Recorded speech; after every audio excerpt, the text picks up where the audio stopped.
আমরা আল্লাহ পাকের জমিনে আল্লাহর দিন প্রতিষ্ঠার সংগ্রামে লিপ্ত হব ইনশাআল্লাহ।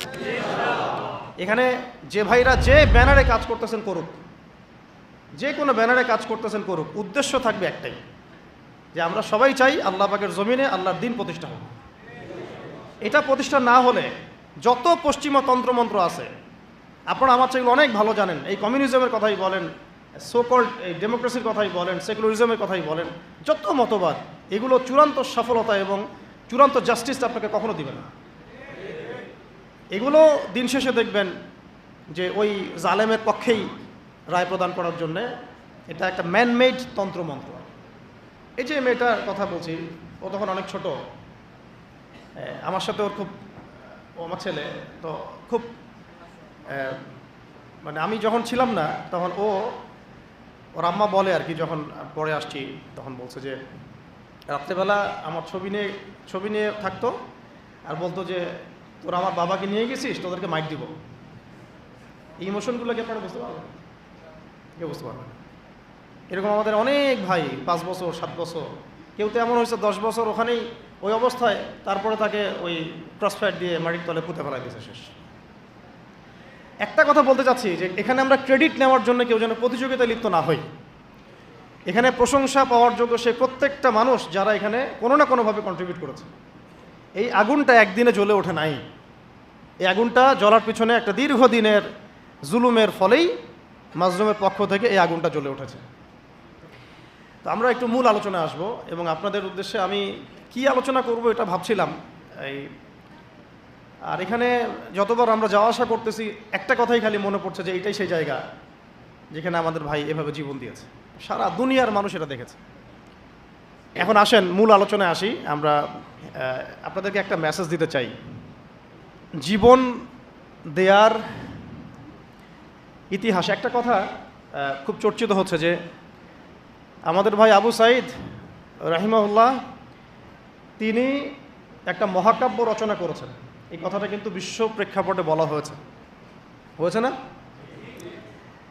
কিন্তু এইরকম মহাকাব্য পবিত্র কোরআনে এবং হাদিসে এবং নবী সাল্লাল্লাহু আলাইহি ওয়াসাল্লামের সিরাতে এরকম অগণিত মহাকাব্যের ঘটনা আছে। কিন্তু আমাদের কথা বলার উদ্দেশ্য হচ্ছে এই জীবন বিসর্জন যেন বিফলে না চলে যায়, তার জন্য বিফলে না, বরং এই জাতির জন্য যেন বিফলে না চলে যায়। কেউ যেন আমাদের ভাইদের রক্তের উপর সিঁড়ি বানিয়ে তার স্বার্থ উদ্ধারের মঞ্চ তৈরি করতে না পারে। এটাই আমাদের মূল আলোচনা। আপনাদেরকে শুরুটা বলছি এখান থেকে। দেখুন, আজকে থেকে হয়তো হাজার হাজার বছর আগে, আমি খালি পয়েন্টগুলো একটু টাচ করে যাব, বাকিটা আপনারা পড়বেন, বাসায় গিয়ে স্টাডি পড়বেন ইনশাআল্লাহ আরও অনেক জ্ঞান আপনারা হাসিল করতে পারবেন ইনশাআল্লাহ। আমি শুধু জাস্ট পয়েন্টগুলোকে আপনাদেরকে ধরাই দিব, বাকি পড়াশোনা আপনাদেরকে করতে হবে। হাজার হাজার বছর আগে এরকম জীবন দিয়ে মহাকাব্য রচনার একটা ইতিহাস হয়েছিল। প্রথম এই ইতিহাস রচনা করেছিলেন আদম আলাইহিস সালামের পুত্র হাবিল। আদম আলাইহিস সালামের পুত্র হাবিল, সূরা মাঈদার মধ্যে পাবেন, পড়ে নিয়েন। কিসের কারণে হাবিলের কুরবানি কবুল হচ্ছে, কাবিলের কুরবানি কবুল হচ্ছে না? কাবিল হাবিলের প্রতি প্রচণ্ড হিংসাত্মক, যদিও সে নবীর সন্তান। শয়তান এখানেই কাজ করে ভাইয়ে ভাইয়ের মধ্যে। এখনও যেটা হয়ে গেল বাংলাদেশে, আমরা কিন্তু সবাই কালিমা পড়া মুসলমান, তারপরেও কিন্তু একে অপরের বিরুদ্ধেই দাঁড়াতে হলো। হিংসা, জুলুম, বিদ্বেষ, অনেক কারণ থাকে মাঝখানে কনফ্লিক্টের, এটা ক্রাইসিস অফ কনফ্লিক্ট। এখন কাবিল যখন হাবিলকে হত্যা করতে চাচ্ছে, তখন হাবিল বলছে যে তুমি যদি আমাকে হত্যা করার জন্য হাত বাড়াও, আমি তোমাকে হত্যা করার জন্য আমার হাত বাড়াবো না। ঘটনাটা কি আবু সাঈদের সাথে মিলে? তুমি যদি আমাকে হত্যা করার জন্য হাত বাড়াও, আমি তোমাকে হত্যা করার জন্য হাত বাড়াবো না। তুমি শ্যুট করলে আমিও শ্যুট করছি না। কাবিল হাবিলকে হত্যা করে ফেলল, হাবিল কোনো প্রতিবাদ করল না। নবী করিম সাল্লাল্লাহু আলাইহি ওয়াসাল্লাম বলেছেন, পৃথিবীতে যত খুন হবে কিয়ামত পর্যন্ত, মনোযোগ রাখেন, পৃথিবীতে কিয়ামত পর্যন্ত যত খুনের ঘটনা ঘটবে, সমস্ত খুনের পাপের একটা অংশ কাবিলের আমলনামায় যুক্ত করা হবে। এখানে কে সফল? মহাকাব্য কে রচনা করেছে, হাবিল না কাবিল? আল্লাহ পাক আমাদেরকে শিক্ষা নেওয়ার তৌফিক দান করে। নূহ আলাইহিস সালামের যুগে নূহ আলাইহিস সালামের একজন সন্তান, সে ঈমান নিয়ে আসে নাই। বাবা তাকে ডাকছেন, আল্লাহর গজব চলে আসবে, তুমি তাড়াতাড়ি নৌকায় উঠো। সে বলছে যে আমি নৌকায় উঠবো না, আমি ওই পাহাড়ের উপর উঠে যাব। ইয়াসিমুনি মিনাল মা, পাহাড় আমাকে পানি থেকে বাঁচাবে। নূহ আলাইহিস সালাম পিতা হয়ে ব্যাকুল আর্তনাদ, বাবা আজকে এই আযাব কাউকে বাঁচাতে পারবে না, তাড়াতাড়ি নৌকায় উঠো। তো সে নৌকায় উঠলো না, জীবন সেও দিল। এবং নূহ আলাইহিস সালাম কান্নাকাটি করছেন আল্লাহর কাছে, আল্লাহ ইন্নাহু মিন আহলি, সে আমার পরিবারের একজন, তাকে মাফ করে দাও। আল্লাহ রাব্বুল আলামিন বলছেন লাইসা মিন আহলিক, সে তোমার পরিবারের কেউ না।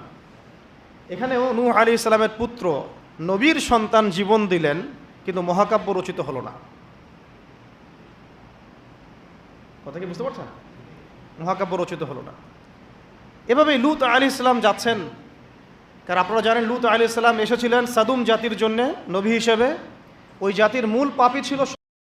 কয়দিন পরে যদি দেখা যায় যে ক্লাসরুমের মধ্যে আপনারা বসে আছেন, ডানে বামে এলজিবিটি লোকজন বসে আছে, অবাক হওয়ার কিছু নেই। ওইদিকেই জাতিকে নিয়ে যাওয়ার চেষ্টা তারা করছে, কিন্তু ইনশাআল্লাহ আমরা সেটা হতে দিব না। আমরা সেই লূত আলাইহিস সালামের যুগে আল্লাহর পক্ষ থেকে যে শাস্তি আসছে, ওই শাস্তিকে আমরা আসতে দিব না ইনশাআল্লাহ। তোমরা ওই শাস্তি আনার ব্যবস্থা করবা, এই জাতিকে সমূলে ডোবানোর ব্যবস্থা করবা, এটা আমরা হতে দিব না ইনশাআল্লাহ। লূত আলাইহিস সালাম দাওয়াতের কাজ করেই যাচ্ছেন, তাদের কওম সেটা শুনছে না। মূল পাপ ছিল তাদের। আল্লাহ পাক এমনভাবে তাদেরকে ধ্বংস করেছেন যেভাবে অন্য কোনো কওমকে করেন নাই। আসমান থেকে ফেরেশতা পাঠিয়ে জর্ডানে দেখবেন ডেড সি, মৃত সাগর, ওই জায়গাটা আছে এখনও, ওখানে সাদুম গোত্র বাস করত। পাখা দিয়ে ফেরেশতারা তাদের পাখা দিয়ে ওই জায়গাটা এইভাবে উঠিয়ে আসমানে উঠিয়ে আসমান থেকে পাথর বর্ষণ করে এদের সবাইকে থ্যাতলা করে আবার উল্টা দিকে দাফন করে দেওয়া হয়েছে। এমন শাস্তি পৃথিবীর ইতিহাসে কাউকে দেওয়া হয় নাই। তো আমরা কি বাংলার জমিন এই শাস্তি ডেকে নিয়ে আসতে চাচ্ছি? সবাইকে এই ব্যাপারে সোচ্চার হতে হবে। আল্লাহ পাক আমাদেরকে বোঝার তৌফিক দান করে। লূত আলাইহিস সালামের স্ত্রী তার পক্ষে ছিল না। শাস্তি যখন নেমে আসলো, লূত আলাইহিস সালামের স্ত্রী নিজে আমি ছিলেন না, কিন্তু এদেরকে সাপোর্ট করেছেন। বাংলাদেশে এমন অনেক মানুষকে দেখা যাচ্ছে এখন, নিজেরা হয়তো না, কিন্তু এটাকে সাপোর্ট করছেন। তো লূত আলাইহিস সালামের স্ত্রী সেই গজব থেকে বাঁচতে পারলেন না। আল্লাহ পাক তাকেও ধ্বংস করলেন, সেও জীবন দিল। এটা কোনো মহাকাব্য হলো না, নবী পরিবারের স্ত্রী হওয়া সত্ত্বেও। ঠিক আছে? কিন্তু আমরা যদি একটু ইব্রাহিম আলাইহিস সালামের দিকে তাকাই, তাকে ডেকে নিয়ে আসা হচ্ছে রাজদরবারে, বলো তোমার খোদাকে, তোমার আল্লাহকে। ইব্রাহিম আলাইহিস সালাম বলছেন আমার আল্লাহ তিনি যিনি জীবন দেন, মৃত্যু দেন। তখন সেই বাদশাহ, জালেম বাদশাহ, আমি তুলনা করতে চাচ্ছি না কারোর সাথে, সেই জালেম বাদশাহ বলল যে আনা উহয়ি ওয়া উমীত, আমিও তো জীবন দিই আর মৃত্যু দেই। কিভাবে? সে একজন খুনের আসামি, তাকে ডেকে নিয়ে ছেড়ে দিল, এই যে জীবন দিলাম। আর এক নিরপরাধ মানুষকে ডেকে এনে হত্যা করলো, এই যে মৃত্যু দিলাম। আমাদের প্রশাসনের মতো অনেকটা। হ্যাঁ, আচ্ছা, আমরা পরিবর্তন চাই। এরকম যদি সিলসিলা চলতে থাকে তাদেরকেও ছাড় দিব না ইনশাআল্লাহ। এবার তারা খুব ভালো করে জানে ছাড় না দিলে ওইটা না দেওয়ার মতো ক্ষমতাও বাংলার জনগণের আছে। যদিও তাদের হাতে অত্যাধুনিক মারণাস্ত্র থাকে আর আম জনগণের হাতে একটা লাঠি থাকে, তারপরেও আম জনগণ বিজয়ী হতে পারে ইনশাআল্লাহ। তো দেখেন, ইব্রাহিম আলাইহিস সালাম বুঝলেন যে এ মোটা বুদ্ধির মানুষ। তখন ইব্রাহিম আলাইহিস সালাম বললেন যে আমার রব পূর্ব দিক থেকে সূর্য ওঠান আর পশ্চিম দিকে ডুবান। তো তুমি যদি রব হয়ে থাকো তাহলে পশ্চিম দিক থেকে সূর্য উঠায় পূর্ব দিকে ডুবাও। ফাবুহিতাল্লাযী কাফার। আমি সবগুলো আয়াত কিন্তু বলতে থাকলে অনেক সময় যাবে, আমি জাস্ট পয়েন্টগুলো বলতেছি। এটা সূরা বাকারায় আছে। কোথায় আছে? সূরা বাকারায়। এর আগে যেটা বললাম কওমে সাদুম, এটা অনেক জায়গাতে আছে। সূরা হুদ পড়ে দেখেন, আরও সূরা আরফ পড়ে দেখেন। আর যেটা বললাম একটা কি বলেছি, নূহ আলাইহিস সালামের কথা, এটা সূরা হুদে আছে, সূরা হুদে আছে। আর মাইদায় আছে আদম আলাইহিস সালামের দুই সন্তানের কথা বললাম। তো ইব্রাহিম আলাইহিস সালাম এই ঘটনাটা আছে সূরা বাকারায়। তখন ফাবুহিতাল্লাযী কাফার, কাফের হতভম্ব হয়ে গেল। তখনই কিন্তু তখন ইব্রাহিম আলাইহিস সালামকে আগুনের মধ্যে পুড়িয়ে মারার আদেশ দেওয়া হয়েছে। তো ইব্রাহিম আলাইহিস সালাম তখন কিন্তু জান দিতে প্রস্তুত, আগুনে পুড়ে যাবেন তিনি, কোনো সমস্যা নাই। তাকে ফেলে দেওয়া হলো। জিবরাইল আলাইহিস সালাম তখন এসেছেন, বলেছেন যে আপনার কোন হাজত আছে কি আমার কাছে, প্রয়োজন আছে? তিনি বলেছেন না, হাসবি আল্লাহ ওয়া নি'মাল ওয়াকিল, হাসবি আল্লাহ ওয়া নি'মাল ওয়াকিল। আমরাও এই জিকিরটা চলতে ফিরতে সবসময় করতে পারি। এক বচনে হচ্ছে হাসবি আল্লাহ ওয়া নি'মাল ওয়াকিল, বহু বচনে হাসবুন আল্লাহ ওয়া নি'মাল ওয়াকিল। আর একটা অংশ অ্যাড করা যায় নি'মাল মাওলা ওয়া নি'মান নাসির। তখন আল্লাহ রাব্বুল আলামিন তখন এই আগুনকে বললেন, ইয়া নার কুনি বারদান ওয়া সালামান আলা ইব্রাহিম, হে আগুন ঠান্ডা হয়ে যাও, শান্তিদায়ক ঠান্ডা হয়ে যাও ইব্রাহিমের জন্য। সুবহানাল্লাহ। তো এখানে মহাকাব্য রচিত হলো। তার সন্তান ইসমাঈল আলাইহিস সালাম ছোট্ট বালক, হয়তো এই ছেলেটার সমান হবে 10-12 বছর, ডেকে নিয়ে এসে বলছেন, বাবা ইন্নী আরা ফিল মানামি আন্নী আযবাহুক, আমি স্বপ্নে দেখেছি যে আমি তোমাকে জবাই করছি। ফানজুর মাযা তারা, তোমার রায় কি আমাকে বলো, তোমার কি খেয়াল? সূরা সাফফাতের মধ্যে আছে, সূরা ইয়াসিনের পরে সূরা। তখন এই 12 বছরের সন্তান বলছে, 12-14 বছরের সন্তান ইসমাঈল আলাইহিস সালাম বলছেন, যেমন মা তেমন সন্তান, কারণ তার মাকে আগে রেখে আসা হয়েছে জনমানশূন্য জায়গায়। ইব্রাহিম আলাইহিস সালাম চলে যাচ্ছেন, আর তিনি জিজ্ঞাসা করছেন যে আপনি কি আল্লাহর হুকুমে রেখে যাচ্ছেন আমাদেরকে এরকম একটা বিরান জায়গায়, খাবার নাই, পানি নাই, কিছুই নাই? ইব্রাহিম আলাইহিস সালাম বলছেন হ্যাঁ। তখন তার মা বলেছিলেন, ইসমাঈল আলাইহিস সালামের মা বলেছিলেন যে তাহলে আল্লাহ আমাদেরকে ধ্বংস করবেন না ইনশাআল্লাহ। ওই যে জামজাম, এখনও সেই জামজাম চলছে। আপনার কোনো রোগ আছে, সেই জামজামের পানি ওই শেফার নিয়াতে পান করেন, শেফা হয়ে যাবে ইনশাআল্লাহ। জামজাম এখনও চলতেছে। ওই যে সাই, সাফা থেকে মারওয়া, মারওয়া থেকে সাফা, সাফা থেকে মারওয়া, মারওয়া থেকে সাফা, এটা আপনি না করলে আপনার হজ উমরা কিছুই হচ্ছে না। সুবহানাল্লাহ। ওই বাইতুল্লাহ এখনো। তো সেই সন্তান বলছে, ইয়া আবাতি, হে আমার বাবা, ইফআল মা তুমার, আপনাকে আল্লাহ পাক যা আদেশ করেছেন তাই করেন। সাতাজিদুনি ইনশাআল্লাহু মিনাস সাবিরিন, ইনশাআল্লাহ আপনি আমাকে ধৈর্যশীল পাবেন। মায়ের সন্তান, মা হাজেরার সন্তান। এখানে ছুরি চালানো হচ্ছে, কিন্তু গর্দান কাটছে না। জান্নাতি এক প্রাণী চলে আসলো, তাকে কুরবানি করা হলো, তাই না? সেই কুরবানির স্মৃতি আমরা এখনো ঈদুল আজহায় সেটাই করছি, হজে সেটাই করছি, কিয়ামত পর্যন্ত সেটা চলতে থাকবে। এখানে জীবন দেওয়ার প্রত্যয়টা মহাকাব্যে পরিণত হয়েছে, হয় নাই? আমি বুঝাতে যাচ্ছি যে আমরা আমাদের জান, মাল, ইজ্জত, সময়, শ্রম যে বিলিয়ে দিব, দিন শেষে কোনো মহাকাব্য রচিত হয় নাকি আমরা এটা শুধু একটা স্রেফ দুনিয়াবি একটা ঘটনায় পরিণত হয়, এটার পার্থক্য যেন বুঝতে পারে। কথা কি বুঝতে পারছেন?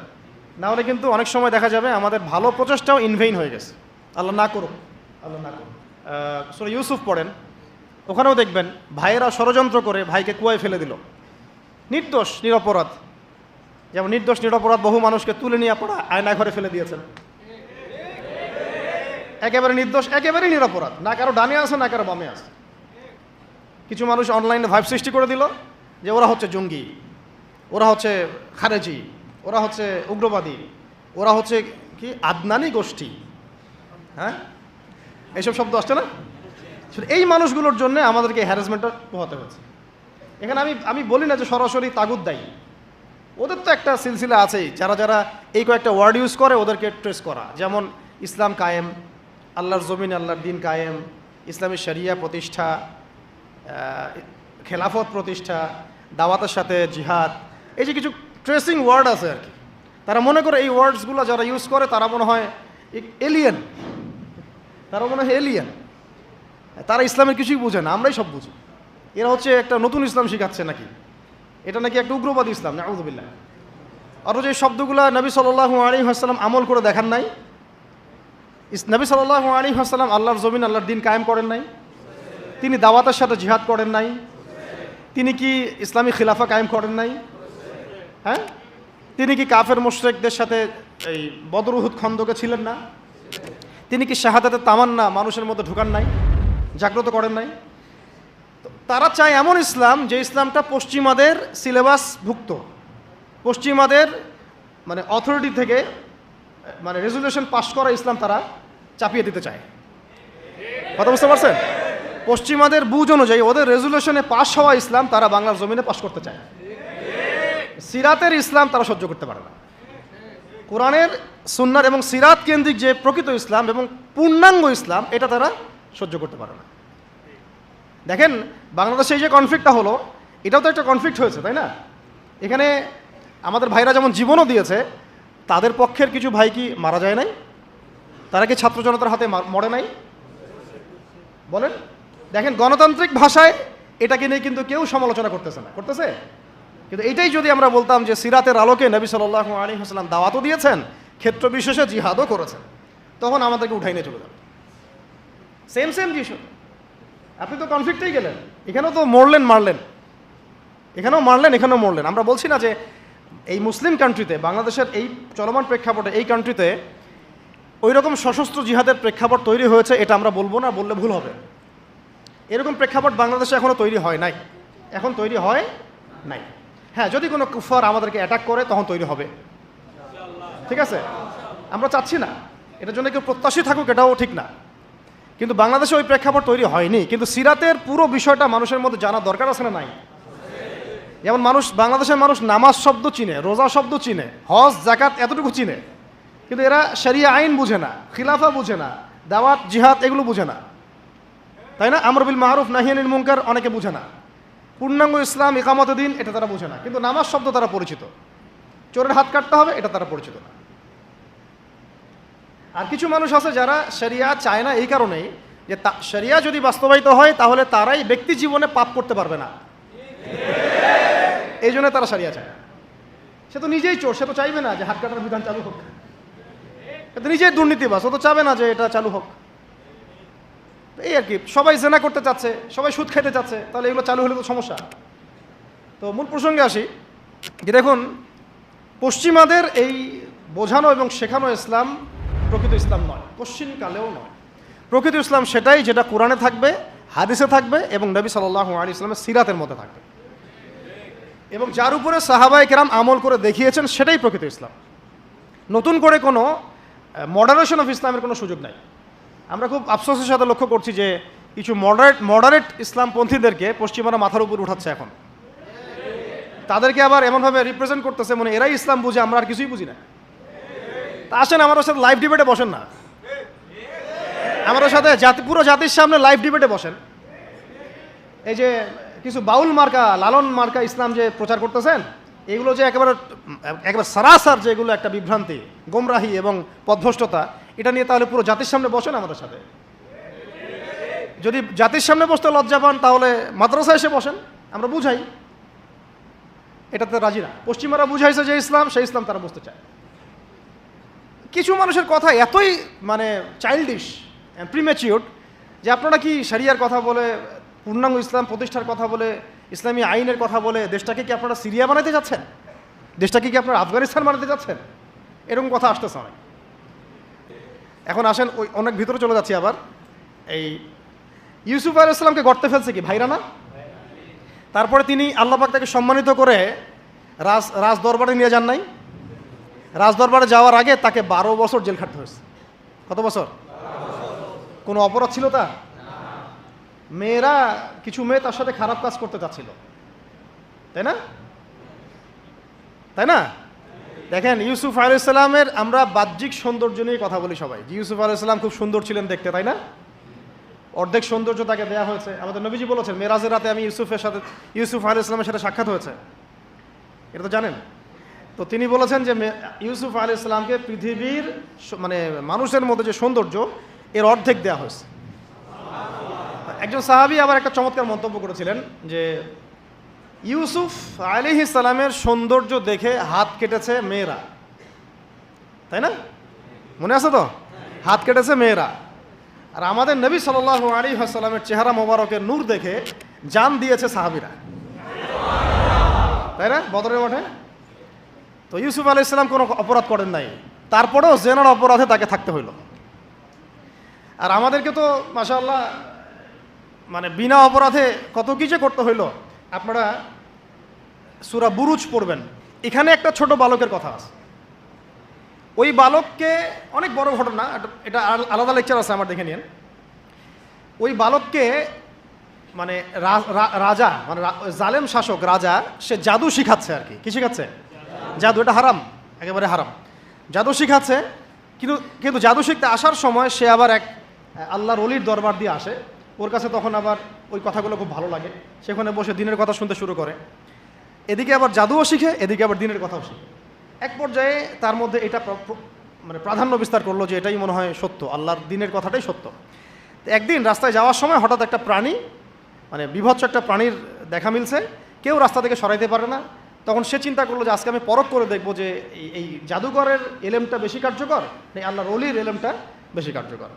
সে একটা পাথর নিয়ে নিক্ষেপ করে বলল, যদি হে আল্লাহ, আল্লাহর ওলি তোমার কাছে, এই পাদ্রী বুজুর্গ তোমার কাছে বেশি মাকবুল হয়, তাহলে আজকে এই ঢিলের ওসিলায় তুমি এই প্রাণীটাকে মেরে ফেলো।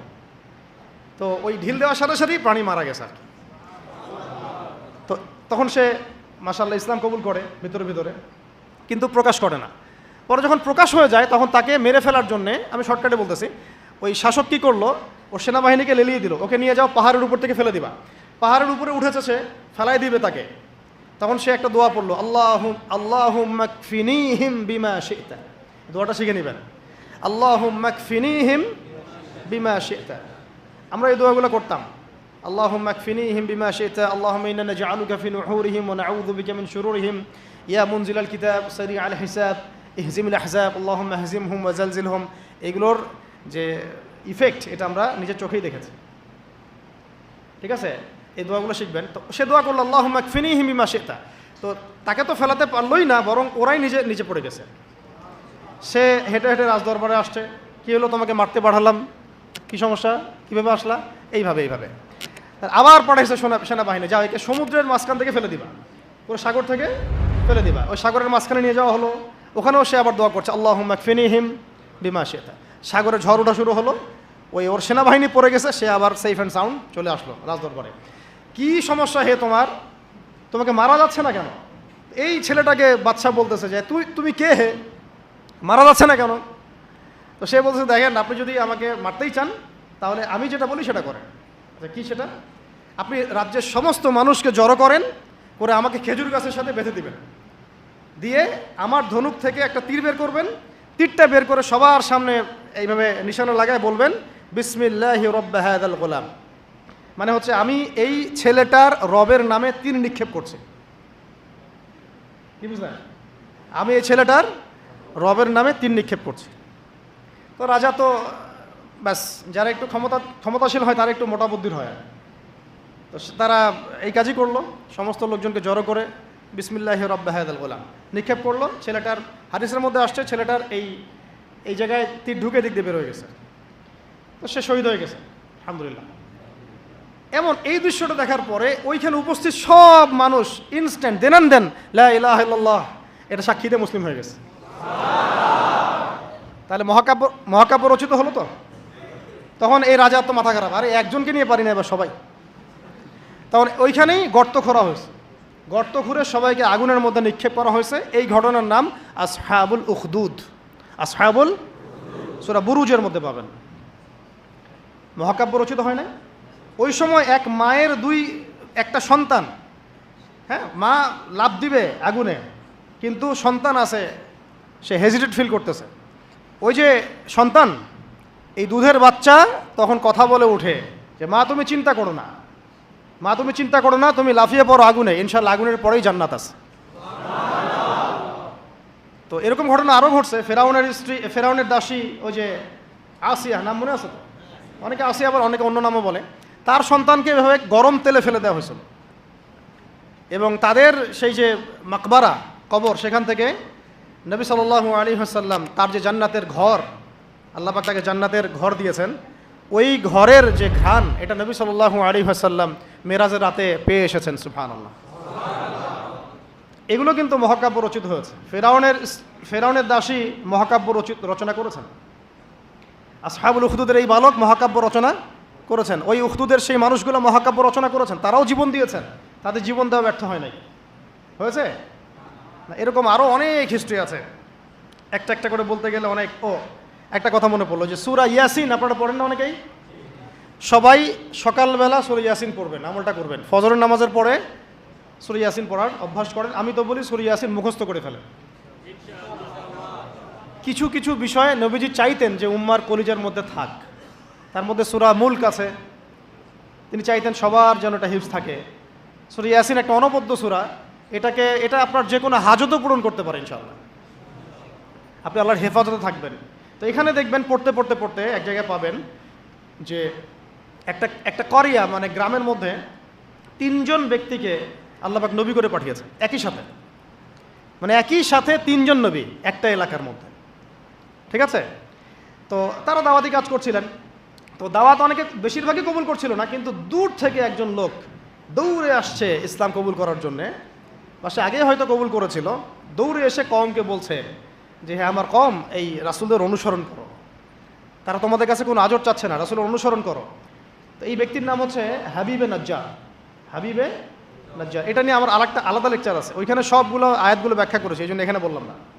শর্ট করে বলতেছে, হাবিবে নাজ্জারকে তারা হত্যা করে এবং তাকে হত্যা করার পরপরই মানে সাথে সাথেই আল্লাহ রাব্বুল আলামিন তাকে জান্নাতে তার থাকার জায়গা দেখায় দেয় এবং সে বলে যে ইয়া লাইতা কওমি ইয়ালামুন, হায় আমার কওম যদি জানতো যে আজকে আমি কত সফল।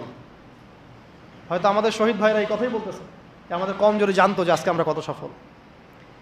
তো এই হাবিবে নাজ্জারের জীবন দেয়াটা কিন্তু মহাকাব্যে পরিণত হয়েছে। আসহাবুল কাহফও জীবন না দিলেও তারাও কিন্তু তাদের পুরো সভ্যতা থেকে বেরিয়ে গিয়েছিলেন। একটা শিরকে পরিপূর্ণ সভ্যতা, জুলুমের পরিপূর্ণ সভ্যতা থেকে তারা বেরিয়ে গিয়েছিলেন। আল্লাহ পাক তাদেরকে 309 বছর ঘুম পাড়িয়ে রেখেছেন। এখান থেকে আমরা বুঝি যে আপনি যদি আল্লাহর প্রতি পূর্ণ তাওয়াক্কুল করেন, ঈমান আনেন, আল্লাহ পাক ঘুমের মধ্যেও আপনাকে সাহায্য করতে পারেন। তারা ঘুমিয়েছিল যখন, আল্লাহ রাব্বুল আলামিন ফেরেশতাদেরকে দিয়ে তাদের পাশ পরিবর্তন করিয়েছেন, ডান থেকে বামে, বাম থেকে ডানে। ঘুমিয়ে থাকলে আল্লাহ পাক আপনাকে ফেরেশতা দিয়েও সাহায্য করতে পারেন যদি আপনি হকের উপরে থাকেন। তারাও কিন্তু জীবন বিসর্জন দিল, এটা কিন্তু মহাকাব্যে পরিণত হয়েছে। শুধু মহাকাব্য না, তাদেরকে যখন 309 বছর পর জাগ্রত করা হয়, তখন এমন একটা সম্প্রদায়ের উপর জাগ্রত করা হয়েছে যেই সম্প্রদায় আল্লাহকে বিশ্বাস করতো, কিন্তু পরকালে রেজারেকশন যেটা হবে, পুনরুত্থান, এইটাতে বিশ্বাস করতো না। 309 বছর আগের এই কয়েকজন মানুষকে দিয়ে আল্লাহ পাক 309 বছর পরের একটা সভ্যতাকে হেদায়েত দিয়ে দিয়েছে। তাহলে মহাকাব্য রচিত হয় নাই? আল্লাহ আমাদেরকে বোঝার তৌফিক দান করুন। নবী মুসা আলাইহিস সালাম ফেরাউনের যে কবল, এখান থেকে নাজাত দেওয়ার জন্য মুসা আলাইহিস সালামকে আল্লাহ পাক পাঠান নাই? তার ভাই হারুন আলাইহিস সালাম তার সাথে ছিলেন। দেখেন, ফেরাউন কিন্তু জানতো, তাকে ভবিষ্যৎবাণী করা হয়েছিল একজন বালকের জন্ম হচ্ছে শীঘ্রই, তোমার রাজপ্রাসাদ একদম কাঁপাই দিবে। কিন্তু তখন কিন্তু সে কি শুরু করলো? সব ছোট ছোট বাচ্চাদেরকে হত্যা করা শুরু করলো। ইউযাব্বিহুনা আবনাআকুম, বলেন আরেকটা কি? ওয়াইয়াসতাহইয়ুনা নিসাআকুম। পড়তে হবে, পড়াশোনা করতে হবে ভাই, যেন আমরা একটা টাচ করলে শব্দ আপনি বুঝতে পারেন কোন সূরায় আছে। কোরআনকে আপনার মেইন সাবজেক্ট করতে হবে। দাবি তোলেন যে কোরআনের শিক্ষা মানে কোরআন সাবজেক্টটাকে প্রত্যেক বিশ্ববিদ্যালয়ে ম্যান্ডেটরি করা হোক, কোরআনের আলাদা ফ্যাকাল্টি খোলা হোক। সিরাত এবং অ্যাটলিস্ট হাদিস, উসুলের কথা নাই বা বললাম, অ্যাটলিস্ট হাদিস সিরাত ইসলামের ইতিহাসের পাশাপাশি প্রত্যেকটা বিশ্ববিদ্যালয়ে আলাদা ফ্যাকাল্টি খুলে খুলে পড়ানোর ব্যবস্থা করা হোক। আমরা শুধুমাত্র একমুখী শিক্ষা চাই না, আমরা শিক্ষা ব্যবস্থার মধ্যে সংস্কার চাই এবং দ্বিমুখী শিক্ষার এই যে মেরুকরণ, এর সমন্বয় চাই। অন্যথায় দেখবেন সংগ্রাম ঠিকই করতেছেন, এদিকে আবার মেয়ে নিয়ে ডেটিংও করবেন, কি লাভটা হলো বলেন আমাকে? এখানে তো জেনা করতেছেন, সংগ্রাম হচ্ছে কিন্তু এদিকে নামাজ পড়তেছে না। বুঝতে পারেন কথা? সংগ্রামে আপনি আছেন, বিপ্লবে আছেন, অভ্যুত্থানে আছেন, নামাজে নাই, হ্যাঁ, কোরআনের তিলাওয়াতে নাই, দার্সে নাই। তাহলে ওইটা দুনিয়াবি একটা বিপ্লব হবে। আপনার চেতনা আমাদের দুনিয়া দুনিয়া দুনিয়া থাকবে, কিন্তু আখেরাতের কোনো চেতনা থাকবে না। আমি এখান থেকে আস্তে আস্তে এখন শেষের দিকে আসতেছি, আপনাদেরকে দেখাবো কিছু মানুষের রচিত মহাকাব্য যারা দুনিয়ার উদ্দেশ্যে মহাকাব্য রচনা করেন নাই, শুধুমাত্র এক আল্লাহকে রাজি খুশি করার জন্য করেছেন এবং কিয়ামত পর্যন্ত মানুষ তাদেরকে মনে রাখবে। এতক্ষণ যেগুলো বললাম সেগুলো তো কোরআনিক অনেক মানে নবীদের ঘটনা থেকে বললাম এবং কিছু ভিতরের ঘটনা থেকে বললাম। এই পার্টটা একটু মনোযোগ দিবেন। তার আগে আমি মুসা আলাইহিস সালামের কথা শেষ করে নিই। মুসা আলাইহিস সালামকে হত্যার চেষ্টা করা হয়েছিল, তার মা তাকে সিন্ধুকে ভাসিয়ে দিয়েছিলেন, মনে আছে? ফেরাউনের স্ত্রী সে ওই সিন্দুক থেকে বাচ্চা নিয়ে মুসা আলাইহিস সালামকে নিয়ে ফেরাউনের ঘরে ঢুকলো। যেই বাচ্চাকে মারার জন্য এতগুলো বাচ্চাকে ফেরাউন হত্যা করলো, সেই বাচ্চাকে বড় করলেন আল্লাহ রাব্বুল আলামিন সেই ফেরাউনের বাসায়।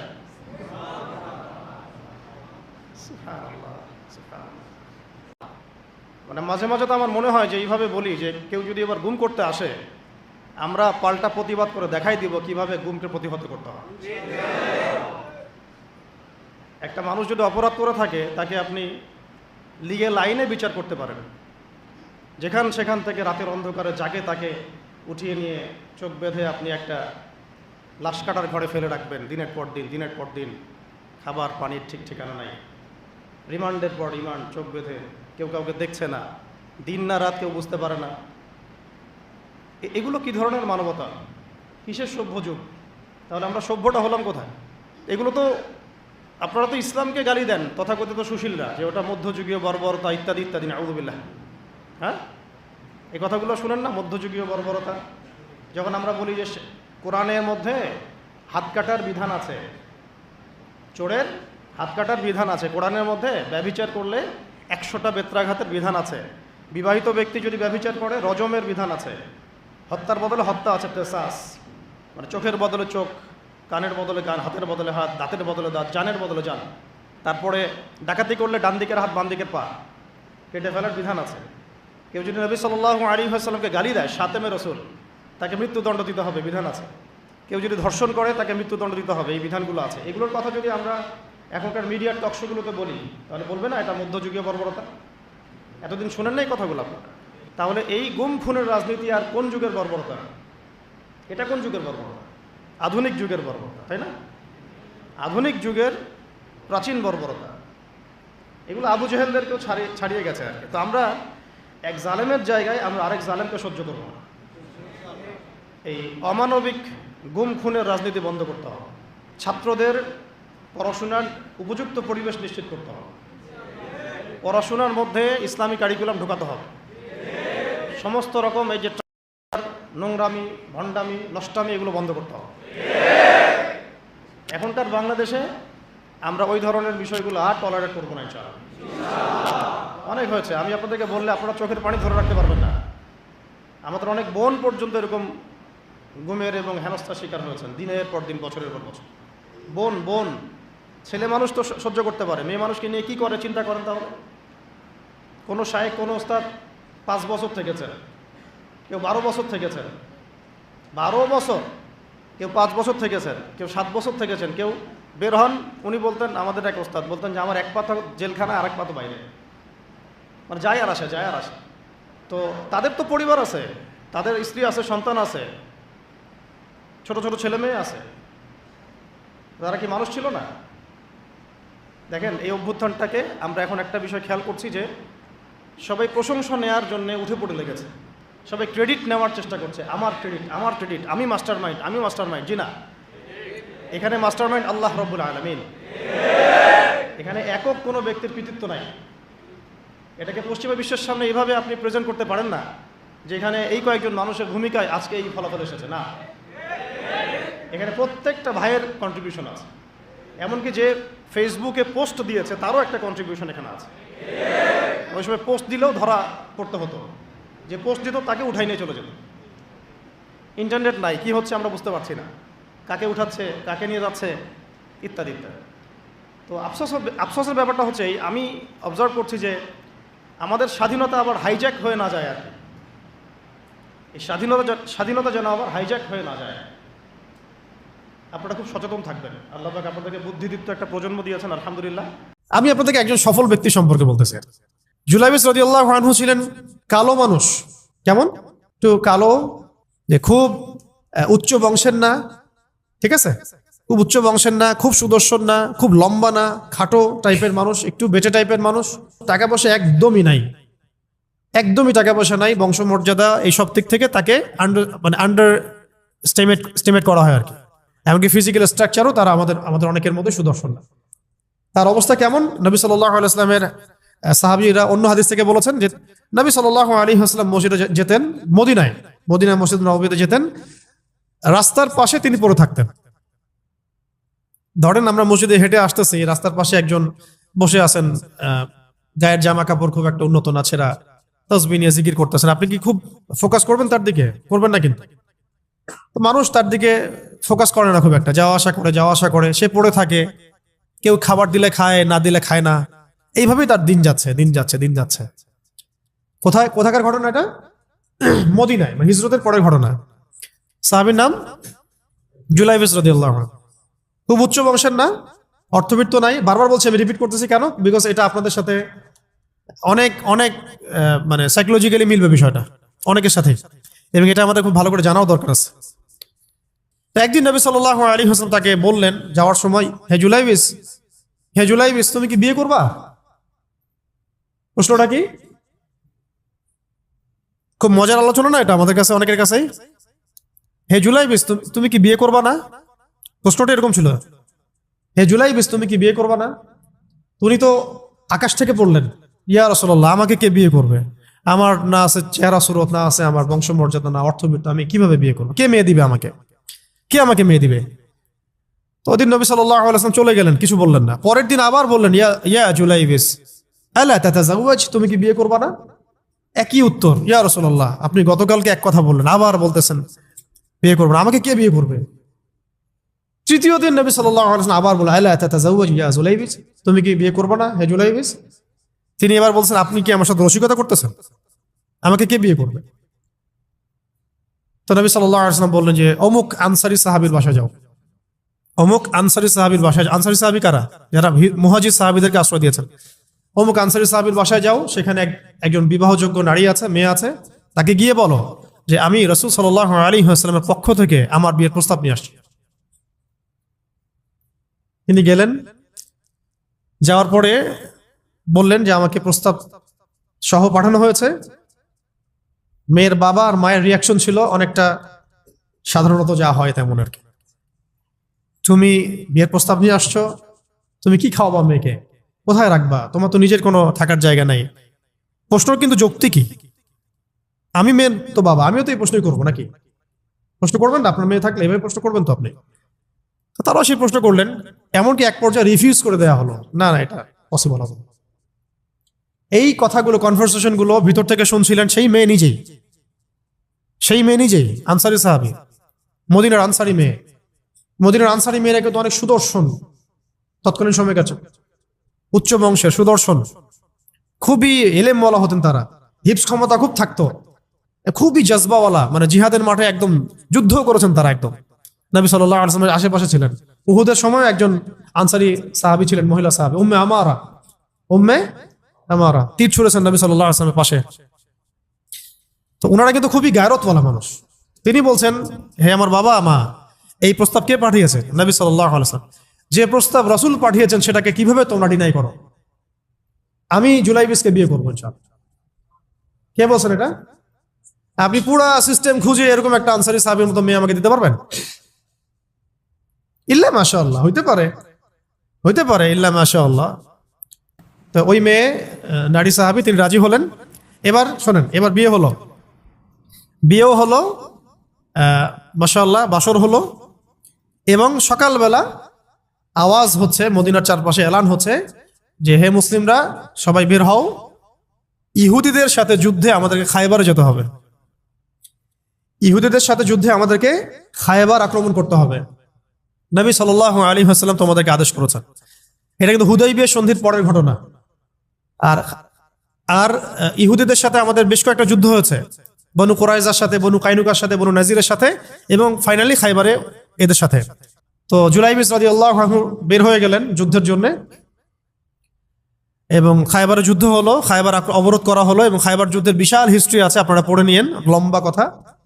এই খায়বার দুর্গ জয় হয়, এবং এই দুর্গ পুরো জয় করতে, সবগুলো দুর্গ জয় করতে মোট 12 থেকে 16 জন মুসলিম সাহাবী শহীদ হন। 12 থেকে 16 জন বা 18 জনের মতো আর কি, এই ফিগার, এইটুকুর মতো 12 থেকে 16 বা 18, এতটুকু, এত কম সংখ্যক সাহাবী শহীদ হয়েছেন খায়বার যুদ্ধ জয়ে। আর ইহুদিদের তো বহু ইহুদি মারা গেছে। এবং খায়বার বিজয়ের পরে মুসলিমদের আর্থসামাজিক যে অবস্থান, মানে টাকা পয়সা, ল্যান্ড, গনিমতের মাল প্রচুর বেড়ে গেছে। এখন নবী করিম সাল্লাল্লাহু আলাইহি ওয়াসাল্লাম শহীদদের লাশ তালাশ করছেন, কোথায় কোথায় শহীদরা আছে, তাদের মানে কবরস্থ করার প্রসেসিং হবে। উহুদ যুদ্ধেও তো হয়েছে না, ওই রকমই প্রত্যেকটা যুদ্ধেই তো এটা হতো। তো লাশগুলো তালাশ করতে করতে করতে করতে করতে একটা কর্নারে গিয়ে তিনি দেখলেন সেখানে জুলাইবিস রাদিয়াল্লাহু আনহুর লাশ পড়ে আছে।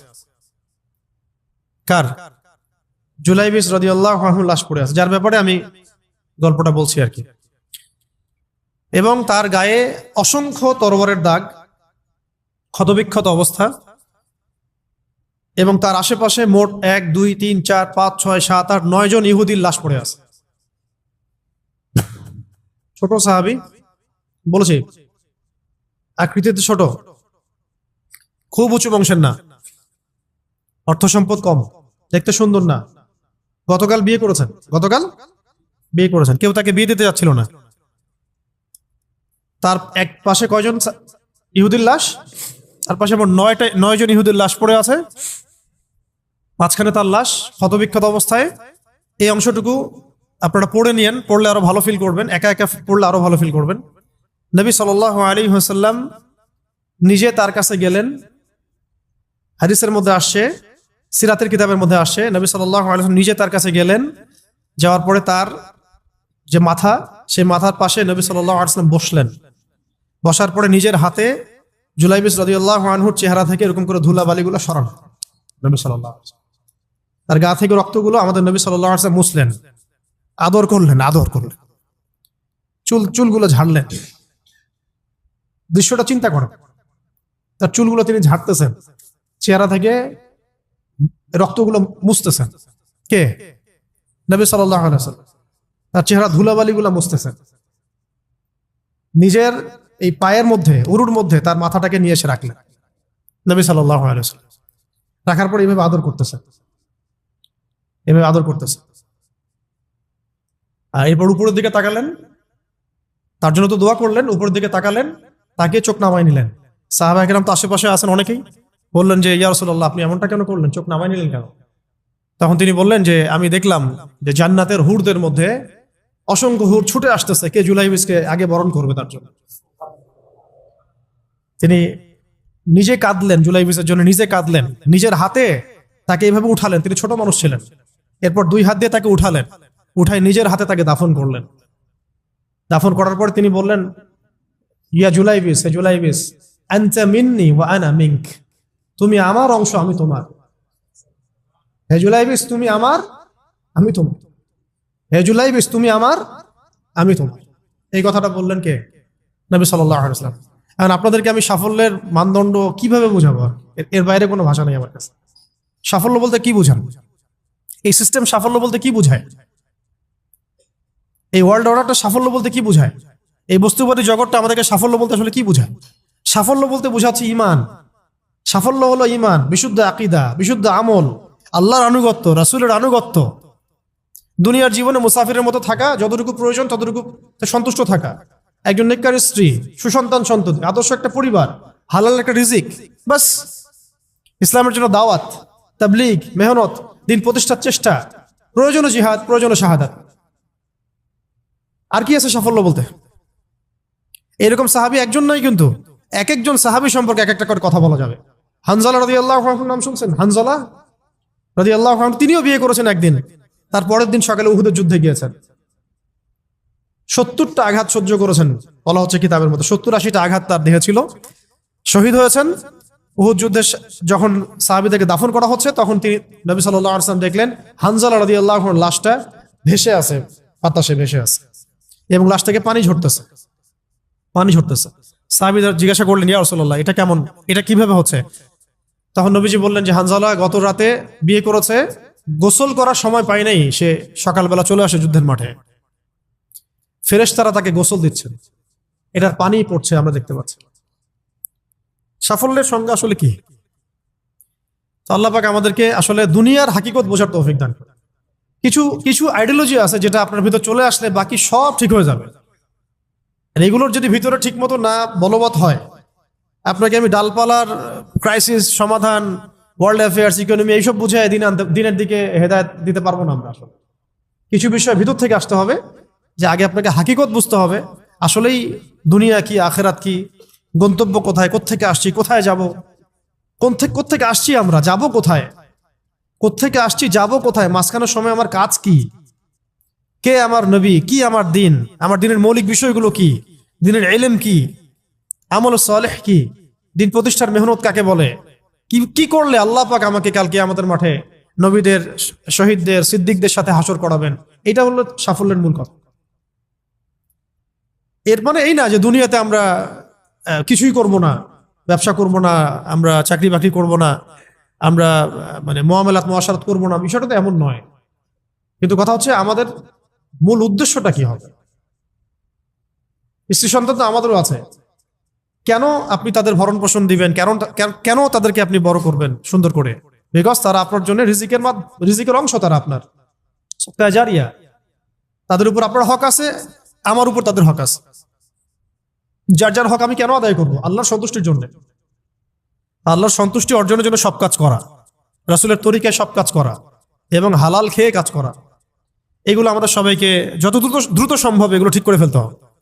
অলরেডি আমরা 15 বছর নষ্ট করে ফেলছি। এখন থেকে যদি স্টার্ট করে আপনি আরো 10 বছর পড়াশোনা করেন এবং দিনের জন্য কাজ করতে থাকেন, 10 বছর পরে আপনি নিজেই ফিল করবেন যে যদি কাশ আমি আরো 10 বছর আগে থেকে শুরু করতাম। প্রত্যেক সেই ব্যক্তি যে স্টার্ট করেছে, হেদায়েত পেয়েছে, সে ফিল করেছে যে কাশ এই কাজটা আমি আরো 10 বছর আগে করতাম। কারণ কিয়ামতের মাঠে কেউ যদি 70 জন নবীর সমানও নেকি নিয়ে উঠে, সেও মনে করবে ওই দিন আমার কোনো নেকিই নাই, আমি কিছুই করি নাই। দিনটি এতটাই ভয়াবহ হবে, ওটা নিয়ে আমরা ইনশাল্লাহ পরে একদিন কথা বলব। খেয়াল করছেন আপনারা, সারা ওয়ার্ল্ড ওয়াইড ধর্মের কনসেপ্টগুলোকে সরাই দিয়ে একটা নতুন কনসেপ্টের দিকে মানুষকে, হিউম্যানিজম, হ্যাঁ, তারপরে আরো কিছু আছে না ওদের কথা, কোনো ধর্মের প্রয়োজনে সব ধর্মই সমান, ধর্ম থেকে বের হও, এথিজমে চলে আসো, ধর্মের কোনো, এই যুগে আবার ধর্ম পালন করে মানুষ। পুরো ওয়ার্ল্ডকে ধর্মহীন করা এবং নিজেকে রবের আসনে বসানোর মূল কারিগরও এরাই সব ছড়িয়ে দিয়েছে সারা ওয়ার্ল্ড ওয়াইড। একটা একটা করে পাপের কথাই বলেন আর ফেরাউনের ফাংশনের কথাই বলেন, দেখবেন এগুলোর সাথে এদের সরাসরি কানেকশন আছে। ইভেন প্রযুক্তিগত উৎকর্ষের পিছনেও, নিউক্লিয়ার ওয়েপন্সের পিছনেও, মুসলিম নিধনের পিছনেও ইউনাইটেড নেশনস তো তারাই করেছে। ওয়ার্ল্ড ব্যাংক দিয়ে আমাদের রক্ত চোষা হয়েছে, এখনো হচ্ছে। ইসলামিক কারেন্সি উঠাই দেওয়া হয়েছে, কি করা হয় নাই? আর আমরা এগুলোকে মানে উন্নয়নের মানদণ্ড মনে করছি আর কি। শুধু তাই না, ইসলামিক খেলাফা ডিস্ট্রয় করেছে কারা? ওরাই। আমাদেরকে 57টা রাষ্ট্রে ভাগ করেছিল কারা? ওরাই। ওয়ান উম্মাহ কনসেপ্ট ভেঙে দিয়েছিল কারা? এরাই। আপনাকে আমাকে ন্যাশনালিজম গিলাইছে কারা? জাতীয়তাবাদ গিলিয়েছে কারা? এরাই। মুসলিমদেরকে কমিউনিস্ট বানিয়েছে কারা? এরাই। মুসলিমদের ব্যাংকিং এ সুদের এই 6 লাখ কারা ছড়িয়ে দিয়েছে? এরাই। কয়টা মিলাবেন আপনি? সেকুলার বানিয়েছে কারা সারা ওয়ার্ল্ডে? মুসলিমদেরকে সেকুলার কারা বানিয়েছে? এই মুভমেন্টটাই, যেটা একটা কুফরি তন্ত্র, যেটা থাকলে মানুষের ঈমান থাকে না। এখন সারা ওয়ার্ল্ডে পলিটিক্যালি সব সমস্যার সমাধান হিসেবে ডেমোক্রেসিকে উত্থাপন করেছে কারা? ওই লিঙ্কনের অনুসারীরাই। আপনি একটা একটা করে পয়েন্ট আজকে বাসায় গিয়ে ফাইন্ড আউট করবেন, ক্রাইসিস, দেখবেন সবগুলো লিঙ্ক আপনি এখানে পাবেন। এবং ফেরাউনের যে ফাংশন ছিল সারা ওয়ার্ল্ডে ওই সময়, সেই ফাংশনগুলো আপনি এদের সাথে মিল পাবেন। ফেরাউনের প্রত্যেকটা খাসলত, চরিত্র এবং কাজ এদের মধ্যে আপনি পাবেন। ওকে, শেষ কথা হচ্ছে এই ফেরাউনের শেষ পরিণতি কি হয়েছিল? লাস্ট পয়েন্ট এটা। এই ফেরাউনের শেষ পরিণতি কি হয়েছিল? দাওয়াত পেয়েছে, তার কাছে নবী এসেছে, মুজিজা দেখেছে, ঠিক আছে, এখনো তারা দাওয়াত পাচ্ছে। শেষ নবীর অনুসারীরা তাদেরকে দাওয়াত দিচ্ছে, তাদের সাথে কনফ্লিক্ট হচ্ছে, দাওয়াতও পাচ্ছে তারা আল্লাহর নিদর্শন কিন্তু দেখছে। যতই আক্রমণ তার ইসলামের এগেনস্টে করছে, মুসলিমদের সংখ্যা বাড়ছে, ইসলাম শক্তিশালী হচ্ছে। তারা নাকানি চুবানি খাচ্ছে মুসলিমদের কাছে, যেই মুসলিমদের কোনো অস্ত্র নাই, কোনো ট্রেনিং নাই, কোনো প্রশিক্ষণ নাই, তাদের কাছে নাকানি চুবানি খেয়েছে। খাচ্ছে কিনা? একটা ফ্লো তো হচ্ছে, এগেনস্ট একটা ফ্লো সৃষ্টি হচ্ছে। এই যে আপনারা যে দাড়ি রাখছেন, অথচ আপনাদের দাড়ি রাখার কথা না, বিকজ দাড়ি রাখার ফজিলত নিয়ে আপনাদের মনে হয় কোনো কিতাবে কোনো পড়াশোনা নাই। আছে কি? অনেস্টলি বলেন তো, আছে কিনা? কিতাবগুলো তো আছে, তো রাখলেন কেন? কিভাবে রাখলেন? বিকজ আল্লাহ রাব্বুল আলামিন ফেরাউনের এগেনস্টে মুসাকে দাঁড় করান। প্রত্যেক যুগে আল্লাহ পাক ফেরাউনের এগেনস্টে মুসাকে দাঁড় করান, এবং এই লাস্ট আখিরুজ জামানে এই গ্লোবাল ফেরাউনদের এগেনস্টে আল্লাহ পাক আমাদেরকে দাঁড় করিয়েছেন। সুবহানাল্লাহ। উম্মতে মুহাম্মাদীকে দাঁড় করিয়েছেন আল্লাহ রাব্বুল আলামিন। এটা আমাদেরকে বুঝতে হবে যে আমরা কার উম্মাহ। এখানে আর কোনো নবী আসবে না, এই ফাংশন প্লে করতে হবে আমাদেরকেই। এই ফেরাউনদের এগেনস্টে মুসার কাজ করতে হবে আমাদেরকেই, বিকজ আমরা মুহাম্মদ সাল্লাল্লাহু আলাইহি ওয়াসাল্লামের উম্মাহ। এবং শেষ পরিণতি কি হয়েছে? ফেরাউন এবং তার দলবল লোহিত সাগরে ডুবে মরেছে। জাস্ট একটু মনোযোগ দেন। ফেরাউন এবং তার দলবল লোহিত সাগরে ডুবে মরেছে, একসাথে না আলাদা আলাদা ভাবে? একসাথে এট এ টাইম। এবং বনু ইসরাইল, মুসা আলাইহিস সালাম নাজাত পেয়েছেন এই মুহররমে, এই আশুরায়। তার মানে ফেরাউন এবং তার দলবল যে ডুবে মরবে এটা নিশ্চিত। এটা কি নিশ্চিত? কারণ ফেরাউন পরবর্তীতে যে নিদর্শন, আর মুসা আলাইহিস সালাম এবং তার অনুসারীরা যে নাজাত পাবে, বিজয়ী হবে, এটাও নিশ্চিত, এটাও লিখিত হয়ে গেছে। এখন আপনারা ক্যালকুলেট করবেন। আপনারা হয়তো অনেকে প্রশ্ন করেন যে সারা ওয়ার্ল্ড থেকে ইহুদিরা এসে এখানে কিভাবে আক্রা গাড়লো, কেন একটা জায়গা নিয়ে এত বেশি মাতামাতি করছে। আমি আপনাদেরকে বলে দিই, আল্লাহু আ'লাম বিস-সাওয়াব, আল্লাহ ভালো জানেন। এটা আমাদের ইন্টারপ্রিটেশন। সেটা হচ্ছে আল্লাহ রাব্বুল আলামিন যেভাবে লোহিত সাগরে পুরা ফেরাউন এবং তার দলবলকে ডুবাই মেরেছেন, ঠিক সেইভাবে আল্লাহ রাব্বুল আলামিন এই হোলি ল্যান্ডের মধ্যেই এই জায়নিস্টদের কবর রচনা করবেন ইনশাআল্লাহ। এই কারণে আল্লাহ পাক সমস্ত বিশ্ব থেকে এদেরকে একটা করে বাছাই করে করে এইখানে নিয়ে আসছেন। এটা আল্লাহ পাকের প্ল্যান। আল্লাহ পাক drag themselves to the holy land. কথা কি বুঝতে পারছেন? আল্লাহ পাক টেনে নিয়ে আসছেন ওদেরকে হোলি ল্যান্ডের মধ্যে। এখানে ওরা রাজত্ব করতে পারবে না। পারবে কয়দিন বলছি? 40 দিন। ওদের মিসা আসার পরে, ওদের মিসায় তাও আসার পরে আল্লাহ পাক ওদেরকে টেনে নিয়ে আসছেন একটা জায়গায় যেখানে ঠিক ওই ফেরাউনের মতোই আল্লাহ পাক এই বিশ্বের এবং সামনের যে আধুনিক ফেরাউনগুলো আছে এদেরকে এখানে ডুবাই মারবেন আল্লাহ রাব্বুল আলামিন। তবে এবার পানিতে ডুববে না, এবার ডুববে মুসলিমদের হাতে ইনশাআল্লাহ। এবার লোহিত সাগরে ডুববে না তারা, বরং এবার ডুববে ওই হোলি ল্যান্ডের মাটির নিচে ইনশাআল্লাহ। এবং এটা হবে ইতিহাসে সবচেয়ে শেষবারের মতো। এরপরে কোনো আল্লাহদ্রোহী শক্তি এই বিশ্বের মাথা চাড়া দিতে পারবে না ইনশাআল্লাহ। এরপর ঈসা আলাইহিস সালামের যুগ চলবে, 40 বছরের রাজত্ব চলবে। তার 40 বছরের শাসনে পুরা ওয়ার্ল্ড ওয়াইড গ্লোবাল খেলাফা কায়েম হবে। এরপরে মানুষ খারাপ হওয়া শুরু করবে, সেটা আলাদা আলোচনা, ওইটা আমরা পরে করবো ইনশাআল্লাহ। এটা নিয়ে আজকের আলোচনা না। আজকের এতটুকু অংশ যে দেখুন যেভাবে ফেরাউন ফাংশন করেছে এরাও সেভাবেই ফাংশন করছে, এবং তাদের কাজ ফেরাউনের কাজের মধ্যে কোনো পার্থক্য দেখা যাচ্ছে না। ফেরাউনের যে পরিণত হয়েছিল এদেরও সেই পরিণত অচিরেই হবে, এটা নিয়ে কোনো ডাউট নাই। কিন্তু মাঝখানের সময়টুকু বনু ইসরাইল এবং মুসা আলাইহিস সালাম যেভাবে সার্ভাইভ করেছেন, দাওয়াত দিয়েছেন, ফাইট করেছেন, আমরাও মুহাম্মদ সাল্লাল্লাহু আলাইহি ওয়াসাল্লামের উম্মাহ, ওই একই কাজ আমাদেরকেও করতে হবে। তো সামনে যদি এইগুলো হতে থাকে তাহলে আমরা এখন কি করতেছি ভাই? আরেকটা পয়েন্ট শেষ করা হচ্ছে, আপনারা তো জানেন এই দিনেই ইমামুল হুসাইন রাদিয়াল্লাহু আনহু তার শাহাদাত হয়েছে, ঠিক আছে না? কার এগেনস্টে? ইয়াজিদের বাহিনীর এগেনস্টে, তাই তো? ইয়াজিদ কি এখানে ভালো ছিল? সে কি সৎ ছিল না জালেম ছিল? এখানে পয়েন্টটা হচ্ছে যে ইমাম হুসাইন রাদিয়াল্লাহু আনহু কখনোই জালেমদের সামনে মাথা নত করেন নাই, রাইট? ইমাম হোসেন রাদিয়াল্লাহু আনহু সংখ্যাগরিষ্ঠ ছিলেন না, সংখ্যালঘিষ্ঠ ছিলেন।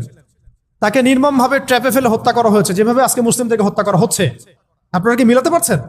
ইয়াজিদের আচরণ এদের আচরণ, ফেরাউনের আচরণ এদের আচরণ, মিলাতে পারছেন না? দেখেন শেষ পর্যন্ত তারা মাথা নত করে নাই। কারা? এই ইমাম হুসাইন রাদিয়াল্লাহু আনহু এবং তার বাহিনী সবাই শহীদ হয়ে গেছেন, কেউ কিন্তু জালেমের সামনে মাথা নত করেন না। আশপাশে আপনি দেখেন তারা শহীদ হতে যাচ্ছে, হয়ে যাচ্ছেও, তারা কি মাথা নত করেছে? মাথা নত করে নাই। বরং এই ওয়ার্ল্ডে এই সিস্টেমের এগেনস্টে স্বাধীন স্বতন্ত্র কোনো যদি জাতি থেকে থাকে তারা হচ্ছে গাজাবাসী। ওরা ফুল স্বাধীন। যে কথা আপনি পার্লামেন্টে বলতে পারবেন না, করে দেখাতে পারবে। যে কথা আপনি আপনার রাষ্ট্র নিয়ে করতে পারবেন, যে কাজটা আপনি আপনার রাষ্ট্র নিয়ে করতে পারবেন না, করতে পারবে। আমাকে যদি আপনি বাংলাদেশ দিয়ে দেন কালকে, আমাকে বলেন যে ভাই আপনি মিলিটারি নিয়ে ওদের সাথে যুদ্ধ করেন, কিছুই করতে পারবেন না, বিকজ আপনি এখন ওদের আন্ডারে দাসত্বে আছেন। ভাই বুলেট ছুটতে পারবে, কারণ সে ওদের আন্ডারে দাসত্বের মধ্যে নাই। সেম কাজ তারা করতে পারবে তারা করতে, কিন্তু আপনি পারবেন না, বিকজ আপনি সিস্টেমের আন্ডারে আছেন। এই সিস্টেমটার সাথে কুফরি না করা পর্যন্ত, এখান থেকে বের না হওয়া পর্যন্ত আপনি স্বাধীন হতে পারবেন না। কিম জং উন করতে পারতে পারে, আপনি পারবেন না, বিকজ ও সিস্টেমের বাইরে আছে। ওগুলো পরোয়া করেন। আমরা বুঝি না যে আসলে আমরা কার দাসত্ব করছি, এবং স্বাধীনতার মানেই বাকি। গাজাবাসী স্বাধীন, শহীদ হলেও স্বাধীন, এই আত্মা উড়ে চলে যাবে জান্নাত ইনশাআল্লাহ। ওই বাচ্চাদের আত্মাগুলো দিয়ে জান্নাত ভর্তি হয়ে যাচ্ছে আলহামদুলিল্লাহ। আমরা প্রজেক্টে কাজ করার সময় আমরা বলছিলাম সান্ত্বনা কিভাবে দিব, আমরা বলছিলাম এভাবে যে জান্নাত আপনাদের আপনাদের সোলগুলো দিয়ে জান্নাত ভর্তি হয়ে যাচ্ছে আলহামদুলিল্লাহ। এর চেয়ে বেশি কিছু বলার নেই আমাদের। আপনি খেয়াল করে দেখেন ইমাম হুসাইন রাদিয়াল্লাহু আনহু তার যে চেতনা ছিল, আজকে আপনি দেখবেন প্যালেস্টাইনের আমাদের মুসলিম ভাইদের সেই চেতনা আছে। সপরিবারে নিহত হলেও তারা মাথা নত করছে না, পানি খেতে দিচ্ছে না কিন্তু তারা মাথা নত করছে না। খেয়াল করছেন কি? এখন ইমাম হুসাইন রাদিয়াল্লাহু আনহুর একটা আনফিনিশড কাজ ছিল, একটা আনফিনিশড একটা জব তার ছিল। সেটা কি জানেন? সেটা হলো ইয়াজিদ বাহিনীর গোড়া একেবারে শেষ করে ফেলা, কেটে ফেলা। ইয়াজিদ বাহিনী মানে জালেমদের গোড়াটাকে কেটে শেষ করে ফেলা, একটা কাজ ছিল কার? ইমাম হুসাইন রাদিয়াল্লাহু আনহু। এবং এই কাজেই তো তিনি যুদ্ধ করতে গিয়েছিলেন, তাই না? যাতে করে জালেমের শেকড়টা তিনি উপরে ফেলতে পারেন, এটা ছিল তার মিশন। কিন্তু শেষ পর্যন্ত সেই মিশনটা অ্যাচিভ হয় নাই, আল্লাহ পাক তাকে শাহাদাত দিয়েছেন আলহামদুলিল্লাহ। এখন ইমাম হুসাইন রাদিয়াল্লাহু আনহুর সেই যে আনফিনিশড জব, এই জবটা করতেই আসবেন ইমাম ইনশাআল্লাহ। বুঝতে পারছেন, মিলাইতে পারছেন? ইমাম হুসাইন রাদিয়াল্লাহু আনহুর যে আনফিনিশড একটা জব আছে বা ছিল ওই সময়, জালেমের গোড়া কেটে ফেলা, ওইটা করতেই আসবেন ইনশাআল্লাহ তাআলা ইমামুল। কার বংশ থেকে? তাদেরই বংশ থেকে, ফাতিমা রাদিয়াল্লাহু আনহারই বংশ থেকে। মিলাইতে পারছেন? কেন ইমামুল মাহদি ফাতিমা রাদিয়াল্লাহু আনহার বংশ থেকে আসবেন? বিকজ তার বংশে ইমাম হুসাইন রাদিয়াল্লাহু আনহুর একটা আনফিনিশড কাজ আছে এখনো ওয়ার্ল্ডে বাকি। সেটা হলো ওয়ার্ল্ডের তিনি যে সময় ওয়ার্ল্ডে আসবেন, ওই সময়ের ফেরাউন, ওই সময়ের জালেম, ওই সময়ের কাফের মুশরিকদের গোড়া কেটে ফেলা। তো ওয়ার্ল্ড ওইদিকেই যাচ্ছে এবং ওয়ার্ল্ড অ্যাফেয়ার্স এভাবেই আগাতে থাকবে। মাঝখানে আমাদেরকে কিছু গোলক ধাঁধার মধ্যে ফেলে রাখা হয়েছে, পড়াশোনা, চাকরি, জব, এইটা সেটা, এবং পলিটিশিয়ানদের সামনে তো একটা বাক্স রাখা হয়েছে আর কি। মানে ডানে যদি একটা পারমাণবিক বোম পড়ে, বামে একটা পারমাণবিক বোম পড়ে, তার কোনো মাথা ব্যথা নাই। মাথা ব্যথা হচ্ছে আমার ইলেকশন কবে দিবেন সেটা বলে। বুঝতে পারছেন? আমাদের সামনে এইভাবে আমাদেরকে ধোঁকাবাজের মধ্যে রাখা হচ্ছে। এগুলো কোনো সলিউশন না। সলিউশন হচ্ছে আমাদেরকে এই দাসত্ব থেকে বের হতে হবে, ওদের দাসত্ব থেকে বের হতে হবে। এটা আপনি এদিকে পারবেন না তো, বিকজ এই সিস্টেমটা ওদেরই। তো যাই হোক, তারপরে যদি বেশি সংখ্যক আমাদের ইসলামপন্থী ভাইরা ক্ষমতায় যেতে পারেন, তাহলে তো আমরা বলবো মাশাআল্লাহ, ভালো, অ্যাটলিস্ট ইসলামের জন্য ভালো হলো। ঠিক আছে, ওটা আমরা বুঝি যেটা মন্দের ভালো, বাট এটা এই সিস্টেম আপনাকে এগেইনস্টে লড়াই করতে দিবে না, বিকজ সিস্টেমটা ওদের নিয়ন্ত্রণের মধ্যে আছে। তো এখন শেষ কথা হচ্ছে, আমরা আজকের আলোচনার মধ্যে অনেকগুলো বিষয় আসছে। তো মূল কথাটা হচ্ছে যে আমাদেরকে আমাদের চিন্তার দরজাটা উন্মুক্ত করতে হবে, অতীত জানতে হবে, ইতিহাস পড়তে হবে, বর্তমান বুঝতে হবে, ইন ফিউচারে কি হচ্ছে এগুলো আমাদের মাথায় রাখতে হবে, এবং দিনের ইলম অর্জন করতে হবে। তাকওয়া, আল্লাহর আনুগত্য, রাসূলের আনুগত্য, জীবন নিয়ে সচেতন হওয়া, সাফল্যের সংজ্ঞা বোঝা। একদিনে তো সব আলোচনা হবে না। তো আজকে মুহররমের যে আলোচনাগুলো, এই যে মাস, এই মাসের তাৎপর্য, এই মাসের ফজিলত, এই মাসের সাথে কেন একটা কওমের নাজাত জড়িত আছে, তারা কি করেছিল, ফেরাউনের কি ফাংশন ছিল, ফেরাউন সারা ওয়ার্ল্ডে কি ফাংশন প্লে করেছিল, ওই ফাংশনের সাথে আজকে কোনো কওমের মিল আছে কিনা, এবং কেন তার যে মমিটা সেটা ওই সালেই বের হলো যেই সালে মুভমেন্ট শুরু করলো। তাহলে এখানে মাঝখানে আমাদের কাজটা কি? সেই ইমামুল হুসাইন রাদিয়াল্লাহু আনহুর যে কাফেলা, সেই চেতনা, সেই আদর্শ ধারণ করা এবং সেইভাবে নিজেদের জীবনটাকে প্রস্তুত করা। যদি আল্লাহ পাক সেই সুযোগ দেন, যেন সুযোগটা হাতছাড়া না হয়। ব্লাড খুব প্রেশিয়াস জিনিস, এটা যেখানে সেখানে দিতে হয় না। ব্লাড খুব প্রেশিয়াস একটা আমানত আল্লাহ পাকে, এটা যেখানে সেখানে দিতে হয় না। ডেমোক্রেসির জন্য ব্লাড দেওয়ার কোনো মানে নাই, কোনো মানে নেই। সেকুলারিজমের জন্য ব্লাড দেওয়ার মধ্যে কোনো সার্থকতা নেই। কমিউনিজমের জন্য ব্লাড দিয়ে কোনো লাভ নাই। জাতীয়তাবাদের জন্য ব্লাড দিয়েও কোনো লাভ নাই। ব্লাড দিতে হবে আল্লাহর দ্বীনের জন্য, যেটা ইমাম হুসাইন রাদিয়াল্লাহু আনহু দিয়েছেন। তিনি ন্যাশনালিজমের জন্য দেন নাই, তিনি কোনো তন্ত্রমন্ত্রের জন্য দেন নাই, তিনি দিয়েছেন কার জন্য? আল্লাহর জন্য। তো আগামী দিনগুলোতেও জালেমদের পতন হবে ইনশাআল্লাহ। ঠিক যে পরিণতি হয়েছে ফেরাউনের, সেটা হবে এই যুগের ফেরাউনদেরও। আল্লাহ পাক ওদেরকে এক জায়গায় জড়ো করেছেন একসাথে ধ্বংস করার জন্য। অতএব এখন যা হচ্ছে আমাদের সামনে, এগুলো নিয়ে মোটেই বিচলিত হবেন না। ভাববেন না যে আমাদের শক্তি কম, আমরা পারছি না, মুসলিমদের মনে হয় আর উন্নতি হবে না, সব শেষ হয়ে যাচ্ছে। মোটেই না, এগুলো হচ্ছে একটা পরীক্ষা। আল্লাহ পাক দেখতে চাচ্ছেন যে আমরা পরীক্ষায় কতটুকু ভালো করি, কতটুকু খারাপ করি, এবং এগুলোর মধ্য দিয়ে আল্লাহ পাক আমাদেরকে তৈরি করতে চাচ্ছেন। ওয়ার্ল্ডের এগুলো স্পষ্ট হওয়ার পরেও যদি আমাদের চোখ না খোলে, তাহলে বলতে হবে আমাদের আধ্যাত্মিক অন্ধত্ব আছে। এই অন্ধত্ব দূর করার জন্য আমরা সবাইকে বেশি বেশি তাজকিয়ার চর্চা করতে হবে, দ্বীনের প্রত্যেকটা বিষয়ে বেসিক ফান্ডামেন্টাল বিষয়কে মেনে চলতে হবে। আল্লাহ পাক আমাদের সবাইকে আজকের আলোচনার মূল বিষয়গুলো বোঝার তৌফিক দান করেন। এবং মানে আমি চাচ্ছি ক্রিয়েটিভ কিছু থিঙ্কার তৈরি হোক, মানে ক্রিয়েটিভ থিঙ্কার আমাদের দরকার। আচ্ছা, একটা জিনিস পড়লাম, মুখস্থ করলাম না, আপনি ভাবেন, চিন্তা করেন। আমি যেগুলো বললাম সেগুলোই সব না, আর অনেক চিন্তা আসতে পারে এখানে, আর অনেক চিন্তা আসতে পারে।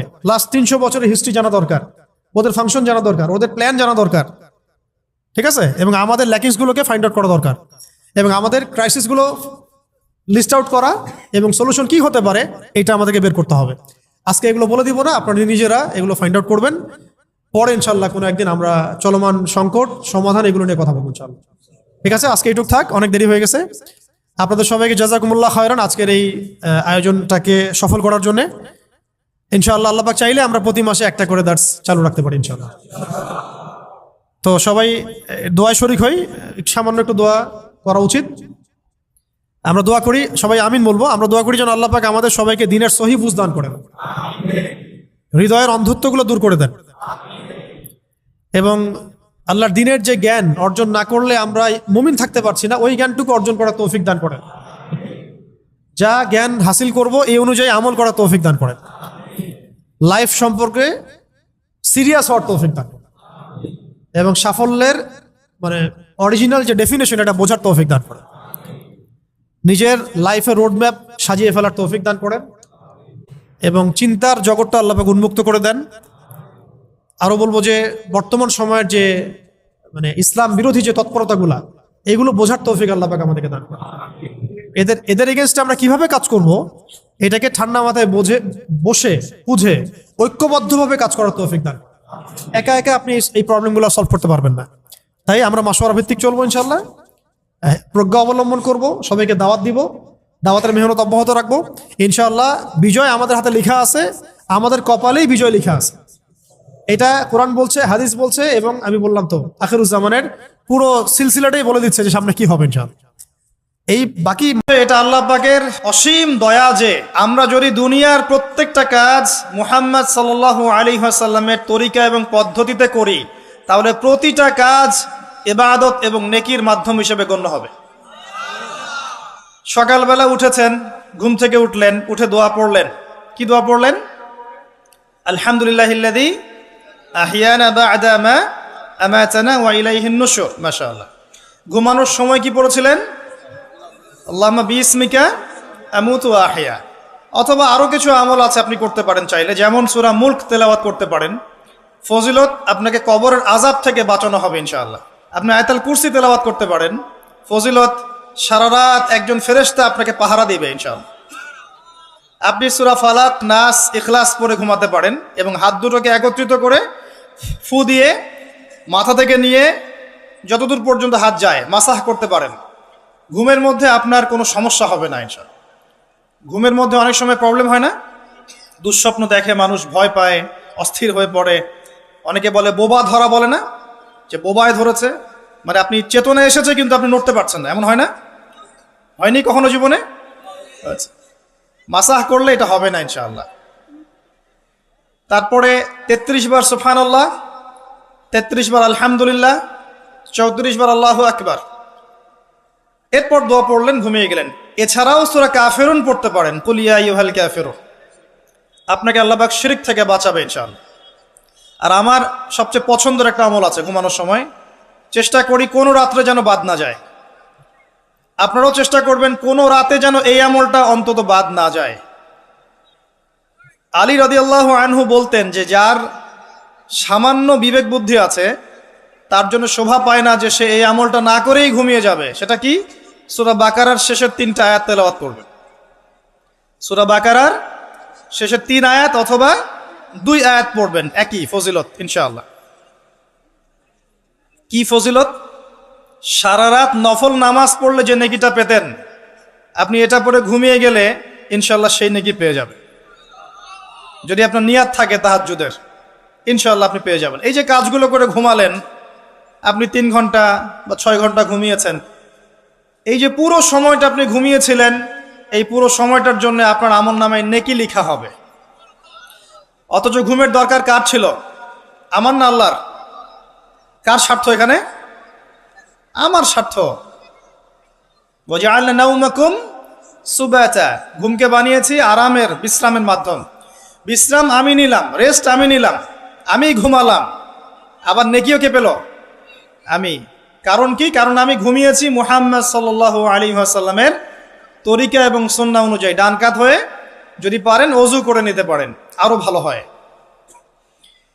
তো এই যে ঘুমালেন, নেকি হয়ে গেল। ঘুম থেকে উঠলেন, দোয়া পড়লেন, নেকি হয়ে গেল। এবার আপনি টয়লেটে যাচ্ছেন, টয়লেটে যাওয়ার সময় বলছেন কি? আল্লাহুম্মা ইন্নী আউযু বিকা মিনাল খুবসি ওয়াল খাবাইস। এই যে টয়লেট করছেন, এই সময়টুকুতে নেকি পাচ্ছেন। বের হচ্ছেন, বলছেন গফরানাকে। ওযু করছেন, বিসমিল্লাহ বলে শুরু করছেন। ওযু করার পরে বলছেন কি? আশহাদু আল্লা ইলাহা ইল্লাল্লাহ ওয়াহদাহু লা শারীকা লাহ ওয়া আশহাদু আন্না মুহাম্মাদান আবদুহু ওয়া রাসূলুহু আল্লাহুম্মা ইজআলনি মিনাত তাওয়াবিন ওয়াজআলনি মিনাল মুতাতাহহিরিন। ওযুটা কি হয়ে গেল? নেকি হয়ে গেল।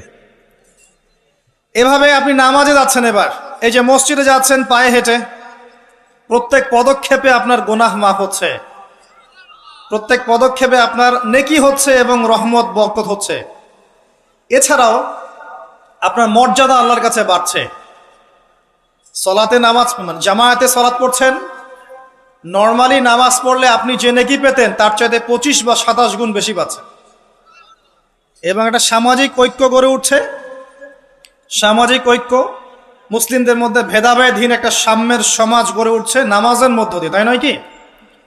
নামাজটা নেকি। নামাজ শেষ হয়ে গেল, আপনি এখন বসে বসে জিকির আজগার করছেন। নামাজের পরে জিকির আছে না? নাকি ইমাম সাহেবের সাথে একটা মোনাজাত দিয়েই চলে যাবেন? কি করবেন? তাসবিহ তাহলিল নাই? আস্তাগফিরুল্লাহ আস্তাগফিরুল্লাহ আস্তাগফিরুল্লাহ নাই? আল্লাহুম্মা আনতাস সালাম ওয়া মিনকাস সালাম তাবারাকতা ইয়া যাল জালালি ওয়াল ইকরাম নাই? আল্লাহুম্মা আইন্নি আলা যিকরিকা ওয়া শুকরিকা ওয়া হুসনি ইবাদাতিক নাই? আয়াতুল কুরসি নাই? ফালাক নাস ইখলাস, অনেক তাসবিহ তাহলিল আছে। 33 বার সুবহানাল্লাহ, 33 বার আলহামদুলিল্লাহ, 33 বার আল্লাহু আকবার, কালিমা শাহাদাত আছে না? এবং আপনি দোয়াও করবেন, কারণ ফরজ সালাতের পরে দোয়া কি হয়? কবুল হয়। তো এই যে নামাজটা আপনি পড়লেন, নেকি হয়ে গেল মাশাআল্লাহ। তাসবিহ তাহলিল করছেন, আপনি নেকি পাচ্ছেন, আলহামদুলিল্লাহ। এরপরে আপনি কোথায় যান? হয় পড়াশোনা করতে যান, অথবা আপনি স্কুল কলেজে যাচ্ছেন, অথবা মাদ্রাসায়, অথবা বাসায় পড়াশোনা করেন, অথবা ব্যবসায় যান, চাকরিতে যান, প্রশাসনের কাজে যান, রাষ্ট্রের কাজে চলে যান, এই তো করেন। দিনটা এভাবে শুরু হয় না? এখন যদি পড়াশোনার সেকশনে আপনি যান, স্টুডেন্ট হন আপনি, এবং আপনার পড়াশোনার উদ্দেশ্য যদি হয় যে আমি জ্ঞান অর্জন করব, এই উদ্দেশ্যে এই জ্ঞানকে কাজে লাগিয়ে আমি দ্বীনের খেদমত করব, এই জ্ঞানটাকে কাজে লাগিয়ে কি করব? দ্বীনের উপকার করব, দ্বীনের খেদমত করব, মানুষের উপকার করব, জাতির, দেশের, আপনার উম্মার, জনগণের কল্যাণ করব, ভালো কিছু করব।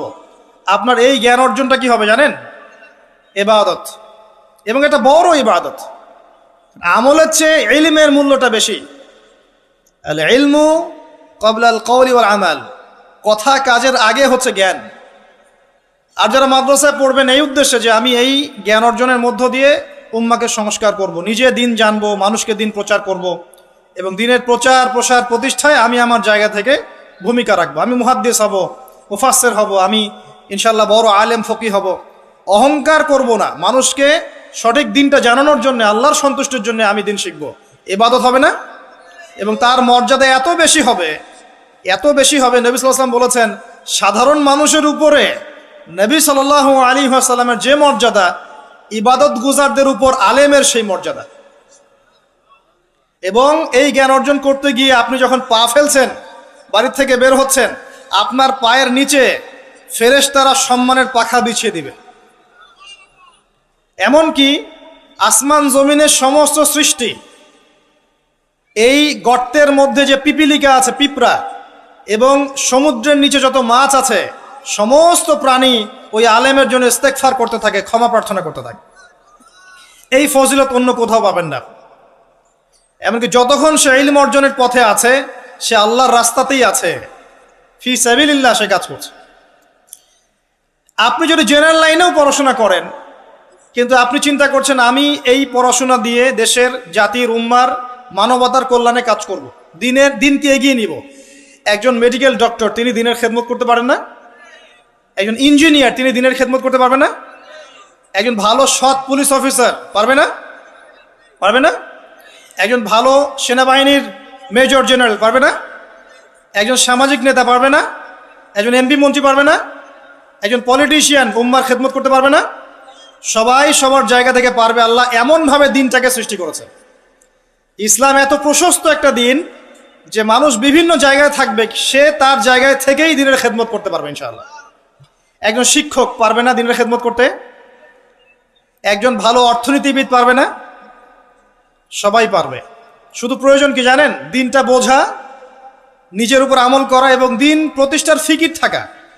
একজন ডক্টরের কাছে রুগী আসছে, প্রত্যেকটা রুগী দেখছেন, দেখার সময় খালি বলছেন যে ভাই 5টা ওয়াক্ত নামাজটা ঠিক মতো পড়েন, আপনার শরীর ভালো, রিপোর্ট খুব ভালো আছে, মাঝে মাঝে একটু রোজা রাখেন। ডাক্তারের কথা শুনবে না রুগী? শুনবে না?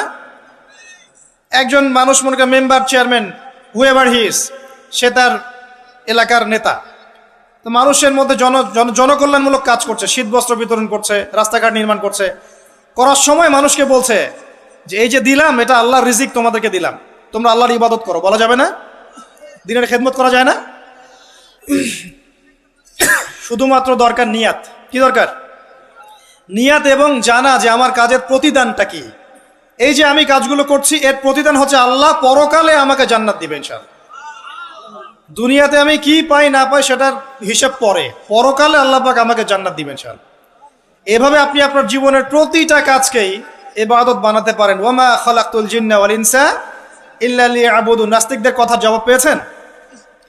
এটা অন্য ধর্মের ক্ষেত্রে প্রযোজ্য যে শুধু ইবাদত বন্দেগী বা পূজা অর্চনা তারা যেটা করে এটাই ইবাদত বলে গণ্য হয়, কিন্তু ইসলামের মধ্যে প্রতিটা কাজই ইবাদত বলে গণ্য হয় যদি আপনি প্রতিটা কাজ নবী সাল্লাল্লাহু আলাইহি ওয়াসাল্লামের তরিকা এবং সুন্নত মোতাবেক করতে পারেন। আমার কথা কি বোঝা যাচ্ছে ভাই? আলহামদুলিল্লাহ। এবার ধরেন আপনি বাসায় ফিরে আসলেন, মাঝখানে জোহরের নামাজ পড়েছেন, আসরের নামাজ পড়েছেন জামাতে, জামাত যদি ছুটে যায় বাসায় জামাত করেছেন, বা আপনার অফিসে জামাত করেছেন, ব্যবসা প্রতিষ্ঠানে জামাত করেছেন, অথবা একাই হয়তো পড়তে বাধ্য হয়েছেন, পড়েছেন, নামাজ পড়েছেন। নামাজ পড়ার পরে আপনি সন্ধ্যায় বাসায় ফিরে আসলেন। বাসায় ফিরে আমরা কি করি? পরিবারকে সময় দেই না? ওখানে খাওয়া দাওয়া করি, গল্প গুজব করি, পরিবারকে সময় দেই।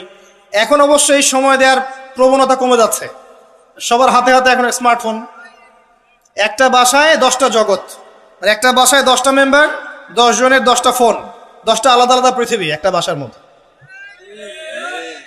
আগে ওই যে টেলিভিশন ছিল না, এখন তো টেলিভিশন উঠে যাচ্ছে, তাই না? আগে যখন টেলিভিশন ছিল, টেলিভিশন কিন্তু ড্রয়িং রুমের মধ্যে ছিল, মনে আছে? মানে বাসার সব মেম্বার একসাথে বসে টিভি দেখতো। এখানে কিন্তু অশ্লীলতার পরিমাণটা একটু কম ছিল, চাইলে যে কোনো চ্যানেল সে দেখতে পারবে না। পারবে? পারবে না। এখন ঘরে ঘরে স্মার্টফোন, ও যা ইচ্ছা তাই করতে পারে। আমরা হয়তো মনে করছি বাসা থেকে টিভি সরিয়ে দিয়েছি, একটা জিহাদ করেছি, মাশাআল্লাহ। ওই টিভি সরিয়ে যে ঘরে ঘরে আবার একটা জেনার মেশিন ঢুকিয়ে দিয়েছি, এটা বুঝতে পারছি না। তো এই যে পরিবারকে সময় দেয়া, এটা কিন্তু ইবাদত। পরিবারের খোঁজ খবর নেয়া, স্ত্রীর সাথে কথোপকথন করা, পরিবারের সমস্যাগুলোকে ডিল করা, একসাথে খেতে বসা, একসাথে এক দস্তরখানায় খেতে বসা, প্রয়োজনে বড় প্লেট নেওয়া, প্লেটের চারপাশে সবাই মিলে খাবে, এটাও সুন্নাহ। এতে করে মহব্বত বাড়বে, খাবারে বারাকা হবে। আমরা কিন্তু এগুলো পালন করি না, সংস্কৃতি নাই আমাদের মধ্যে, চর্চা নাই। বাচ্চা কাচ্চা থেকে সময় দেই না। বাচ্চা কাচ্চাকে পিতা মাতা সময় না দিলে এই বাচ্চা কার কাছে মানুষ হবে? কাজের বুয়ার কাছে মানুষ হবে, তাই না? অথবা ডে কেয়ার সেন্টারে মানুষ হবে। তো এই কার কাছ থেকে ভদ্রতা শিখবে? সে তো তাদের মানসিকতাতেই গড়ে উঠবে। তো বাচ্চা কাচ্চাদেরকে সময় দেয়া, পরিবারের সদস্যদেরকে সময় দেয়া ইবাদত। নবী করিম সাল্লাল্লাহু আলাইহি ওয়াসাল্লাম তার স্ত্রীর কোলে মাথা রেখে শুয়ে থাকতেন, ইবাদত। মাথা রেখে শুয়ে তিনি কোরআন তেলাওয়াত করতেন। আমরা যারা বৈবাহিক জীবনে আছি কখনো করেছি? মাশাআল্লাহ। কয়বার করেছেন? বেশি করতে যায় না, বেশি করতে গেলে আবার সমস্যা আছে। সবকিছুর একটা কি আছে? লিমিট আছে। বেশি করতে গেলে ব্যক্তিত্ব কমে যাবে। তখন দেখবেন আপনার উপর খবরদারি করছে। ভারসাম্য বজায় রাখতে হবে। যাই হোক, এমনকি তিনি বলেছেন, আয়েশা রাদিয়াল্লাহু আনহা তিনি বলেছেন যে আমি যে গোশতের টুকরাটা খেতাম, নবী সাল্লাল্লাহু আলাইহি ওয়াসাল্লাম ওইখানেই মুখ দিতেন যেখানে আমি ছিঁড়েছি। এবং রাতের বেলা দৌড় প্রতিযোগিতা করেছেন স্ত্রীর সাথে। প্রথমবার আয়েশা রাদিয়াল্লাহু আনহা জিতেছিলেন, পরে কয়েক বছর পর তিনি তাকে হারিয়ে দিয়েছেন, দিয়ে বলেছেন, আয়েশা আমি তোমাকে আজকে হারিয়ে দিলাম। এই যে সুন্নাহ, পারিবারিক সুন্নাহগুলো আমাদের মধ্যে উঠে যাচ্ছে না ভাই? পরিবারের সবার সাথে সময় দিতে হয়, খোঁজ খবর নিতে হয়, কথাবার্তা বলতে হয়, স্পেশালি বাচ্চাদের ব্যাপারে খেয়াল রাখতে হয়। বাচ্চা কাচ্চা যারা আছে এরা কাদের সাথে মিশছে, কাদের সাথে মিশছে, কাদের সাথে খেলছে, যে স্কুলে পড়ছে ওর পরিবেশটা কেমন, যে মাদ্রাসা যাচ্ছে ওর পরিবেশটা কেমন, ওকে কারা পড়াচ্ছে, কাদের কাছ থেকে দিন শিখছে, সে কাদের কাছ থেকে ইলম শিখছে, এগুলো জানা দরকার আছে। পরিবারের ব্যাপারে সচেতন থাকতে হবে। এই কারণে আল্লাহ পাক বলেছেন, কু আনফুসাকুম ওয়া আহলিকুম নারা, নিজে পরিবার, নিজে জাহান্নামের আগুন থেকে বাঁচো, পরিবার বর্গকে বাঁচাও। কিন্তু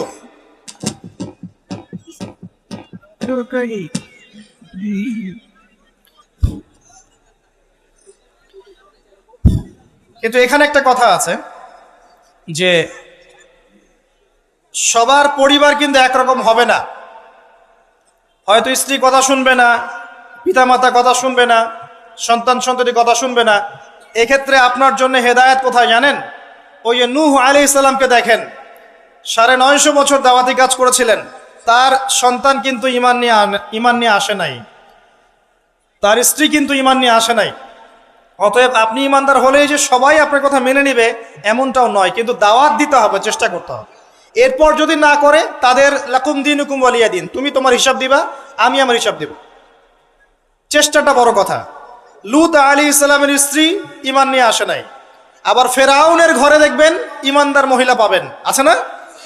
ফেরাউনের ঘরে ঈমানদার মহিলা থাকতে পারে। আজকে আমরাও দেখি বাংলাদেশের প্রেক্ষাপটে পরিবারের কর্তারা অনেকেই ফেরাউনের মতো আচরণ করেন, কিন্তু স্ত্রীরা মাশাআল্লাহ ঈমানদার। এবং অনেক অনেক দেখা যায় যে এক্সকিউজ আমাদের কাছে আসে যে পরিবারের কর্তা ইসলাম পছন্দ করে না, কিন্তু স্ত্রী পর্দা করতে চায়, মেয়েরা পর্দা করতে চায়, দিন শিখতে চায়, পরিবারের কর্তারা সুযোগ দেয় না। এমন অনেক অবজেকশন কিন্তু আসে আলেম ওলামাদের কাছে। তো মনে রাখবেন, সব সময় যে পরিবার সবার একরকম হবে এমনটা জরুরি নয়। পরিবার নূহের মতো হতে পারে আলাইহিস সালাম, লূত আলাইহিস সালামের মতো হতে পারে, আবার মুহাম্মদ সাল্লাল্লাহু আলাইহি ওয়াসাল্লামের মতোও হতে পারে। আমাদের কাজ হচ্ছে পৌঁছে দেয়া, তা'মুরুনা বিল মা'রুফ ওয়া তানহাউনা আনিল মুনকার, এতটুকু। আপনি আপনার অধীনস্থদের উপরে কঠোর হতে পারবেন, যেমন আপনার স্ত্রী এবং সন্তান সন্ততি। কিন্তু আপনার বাবা নামাজ পড়ে না, যার বয়স 60 বছর, আপনি কি তাকে পিটাতে পারবেন? পারবেন না। কিন্তু আপনার সন্তানের বয়স 12 বা 15, সে নামাজ পড়ে না, আপনি তাকে মারতে পারবেন? পারবেন না। এই হলো অবস্থা। পরিবারকে সময় দিতে হবে তাদের হেদায়েতের জন্য, এটা কিন্তু ইবাদত। এমনকি স্ত্রীর সাথে যে সময়টা আপনি কাটাচ্ছেন, অন্তরঙ্গ সময়, এটার জন্যও আপনি নেকি পাবেন। সাহাবায়ে কেরাম বললেন, ইয়া রাসূলুল্লাহ সাল্লাল্লাহু আলাইহি ওয়াসাল্লাম, এই কাজটা তো আমরা প্রবৃত্তির মানে যে তাড়না, এটা নিবারণ করতে গিয়ে কাজটা করি, এর জন্যও কি নেকি পাবো?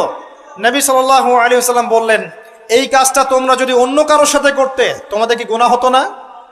সাহাবীরা বললেন, হ্যাঁ গুনাহ হতো। অতএব এই কাজ তুমি যদি স্ত্রীর সাথে করো, ইনশাআল্লাহ তুমি নেকি পাবে। সন্তানদেরকে বড় করছি, এই সন্তানদেরকে এই নিয়াতে বড় করতে হবে যে এরা বড় হয়ে আল্লাহর দিনকে এগিয়ে নিবে, আল্লাহর পথে দায়ী হবে, আলেম হবে, মুজাহিদ হবে, মুহাদ্দিস হবে, মুফাসসির হবে, তারা দ্বীনের খেদমত করবে। এই সন্তান আপনার জন্য সাদকায়ে জারিয়ার মাধ্যম হবে ইনশাআল্লাহ। কিছু না হোক, সন্তান ভালো মানুষ হবে, তার দ্বারা কেউ ক্ষতিগ্রস্ত হবে না, সে মানবতার কল্যাণে কাজ করবে, আপনি ওই সন্তানের জন্য নেকি পাবেন ইনশাআল্লাহ তাআলা। এই যে আপনার পুরো জীবন, শুরু থেকে ঘুম থেকে নিয়ে একেবারে পরিবার, সমাজ, রাষ্ট্র পরিচালনা পর্যন্ত প্রত্যেকটা কাজ যদি কোরআন এবং সুন্নাহর অনুকূলে হয় এবং নবী সাল্লাল্লাহু আলাইহি ওয়াসাল্লামের সুন্নাহ পদ্ধতিতে হয়, পুরো জীবনটাই আপনি নেকি পাচ্ছেন, আলহামদুলিল্লাহ। এটাই সেই আয়াত, ওয়া মা খালাকতুল জিন্না ওয়াল ইনসা ইল্লা লিয়াবুদুন, আমি মানুষ এবং জিনকে সৃষ্টি করেছি শুধুমাত্র আমার ইবাদত করার জন্য। এবার আসেন, আল্লাহ পাক যখন আমাদেরকে সৃষ্টি করেননি তখন কি ছিল? কারা ছিল পৃথিবীতে? সর্বপ্রথমে কারা ছিল?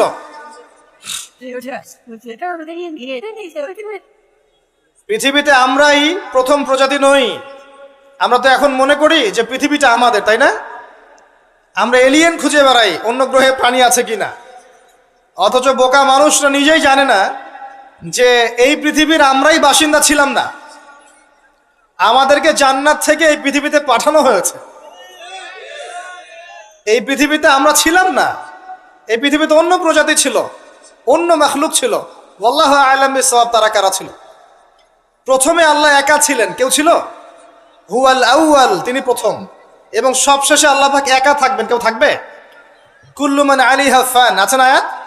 প্রথমে আল্লাহ একা ছিলেন, শেষেও আল্লাহ একা থাকবেন। হুয়াল আউয়াল ওয়াল আখির ওয়াজ যাহির ওয়াল বাতিন ওয়া হুয়া বিকুল্লি শাইইন আলিম।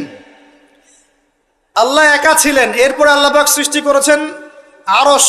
আরশ মানে আল্লাহ পাক বিশাল সৃষ্টির মধ্যে সবচেয়ে বড় সৃষ্টি হচ্ছে আরশে আজিম। এই আরশে আজিমের নিচে আল্লাহ পাক ছায়া দিবেন কিয়ামতের মাঠে। কয় শ্রেণীর ব্যক্তিকে? 7 শ্রেণী না 6 শ্রেণী? কয় শ্রেণী? হ্যাঁ, 7 শ্রেণী। তার মধ্যে 1 শ্রেণী হচ্ছে তারা যারা তাদের যৌবন কালটাকে আল্লাহর পথে বিলিয়ে দিয়েছে। এই একটা হাদিসই যথেষ্ট যুবক ভাইদের জন্য, যুবতীদের জন্য, যারা তাদের যৌবন কালটাকে আল্লাহর পথে বিলিয়ে দিয়েছে, এদেরকে আল্লাহ পাক তার আরশের ছায়ায় ছায়া দিবেন। ওই দিন ওই ছায়া ছাড়া কোনো ছায়া থাকবে? আল্লাহ পাক আরশ সৃষ্টি করেছেন, আরশটা ছিল পানির উপরে। কার উপরে? কানা আরশুহু আলাল মা, তার আরশটা ছিল পানির উপরে। এরপর আল্লাহ পাক 6 দিনে সৃষ্টি করেছেন পুরো মহাবিশ্ব। কয় দিনে?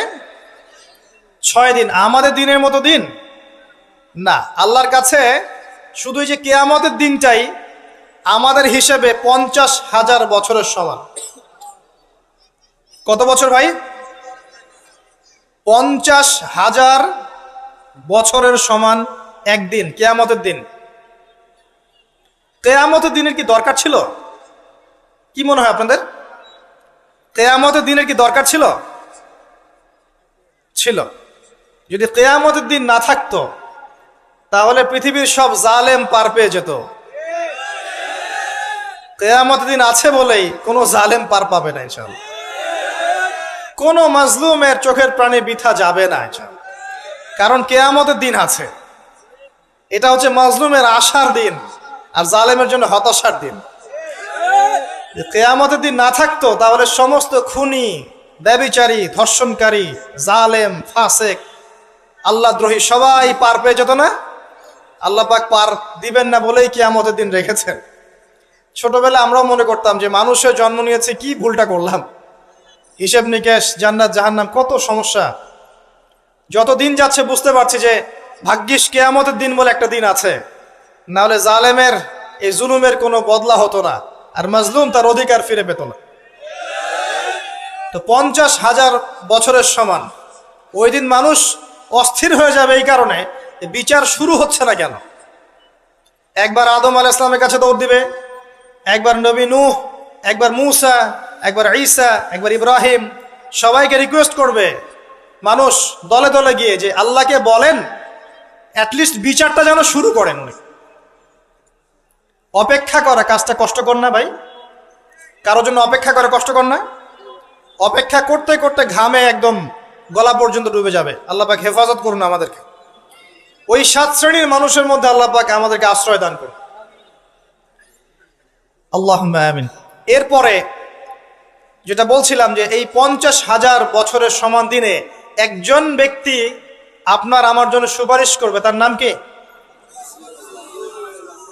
এবার হাত উঁচু করেন, কতজন আপনাদের মধ্যে ওই ব্যক্তির সাল্লাল্লাহু আলাইহি ওয়াসাল্লাম তার জীবনী পড়েছেন জীবনে একবার? অনেস্টলি বলবেন, সততার সাথে। হাত নামান। এবার চিন্তা করেন, এই যে আমরা স্লোগানগুলো দেই যে আল কোরআনের আলো ঘরে ঘরে জালো, নারায়ে তাকবীর, আল্লাহু আকবার, স্লোগান দেই না অনেক? বাস্তবতা স্লোগানের মধ্যে পার্থক্য নাই? যখন আপনি দেখবেন প্রতিটা যুবক বা প্রত্যেক ব্যক্তি আমাদের সমাজের মধ্যে নবী সাল্লাল্লাহু আলাইহি ওয়াসাল্লামের জীবনী সম্পর্কে ভালো ধারণা রাখে, কোরআনুল কারীম মাশাআল্লাহ তেলাওয়াত করতে জানে, কোরআনের অর্থ বোঝার চেষ্টা করে, মাশাআল্লাহ হকপন্থী আলেম ওলামাদের কাছে যায়, আত্মশুদ্ধি অর্জন করে, হালাল খায়, পারিবারিক আদর্শ সুন্দর করে গড়ে তোলার চেষ্টা করে, ন্যায়ের পথে তাকে অন্যায় করে না, তখন অটোমেটিকলি কোরআনের আলো ঘরে ঘরে জ্বলবে না?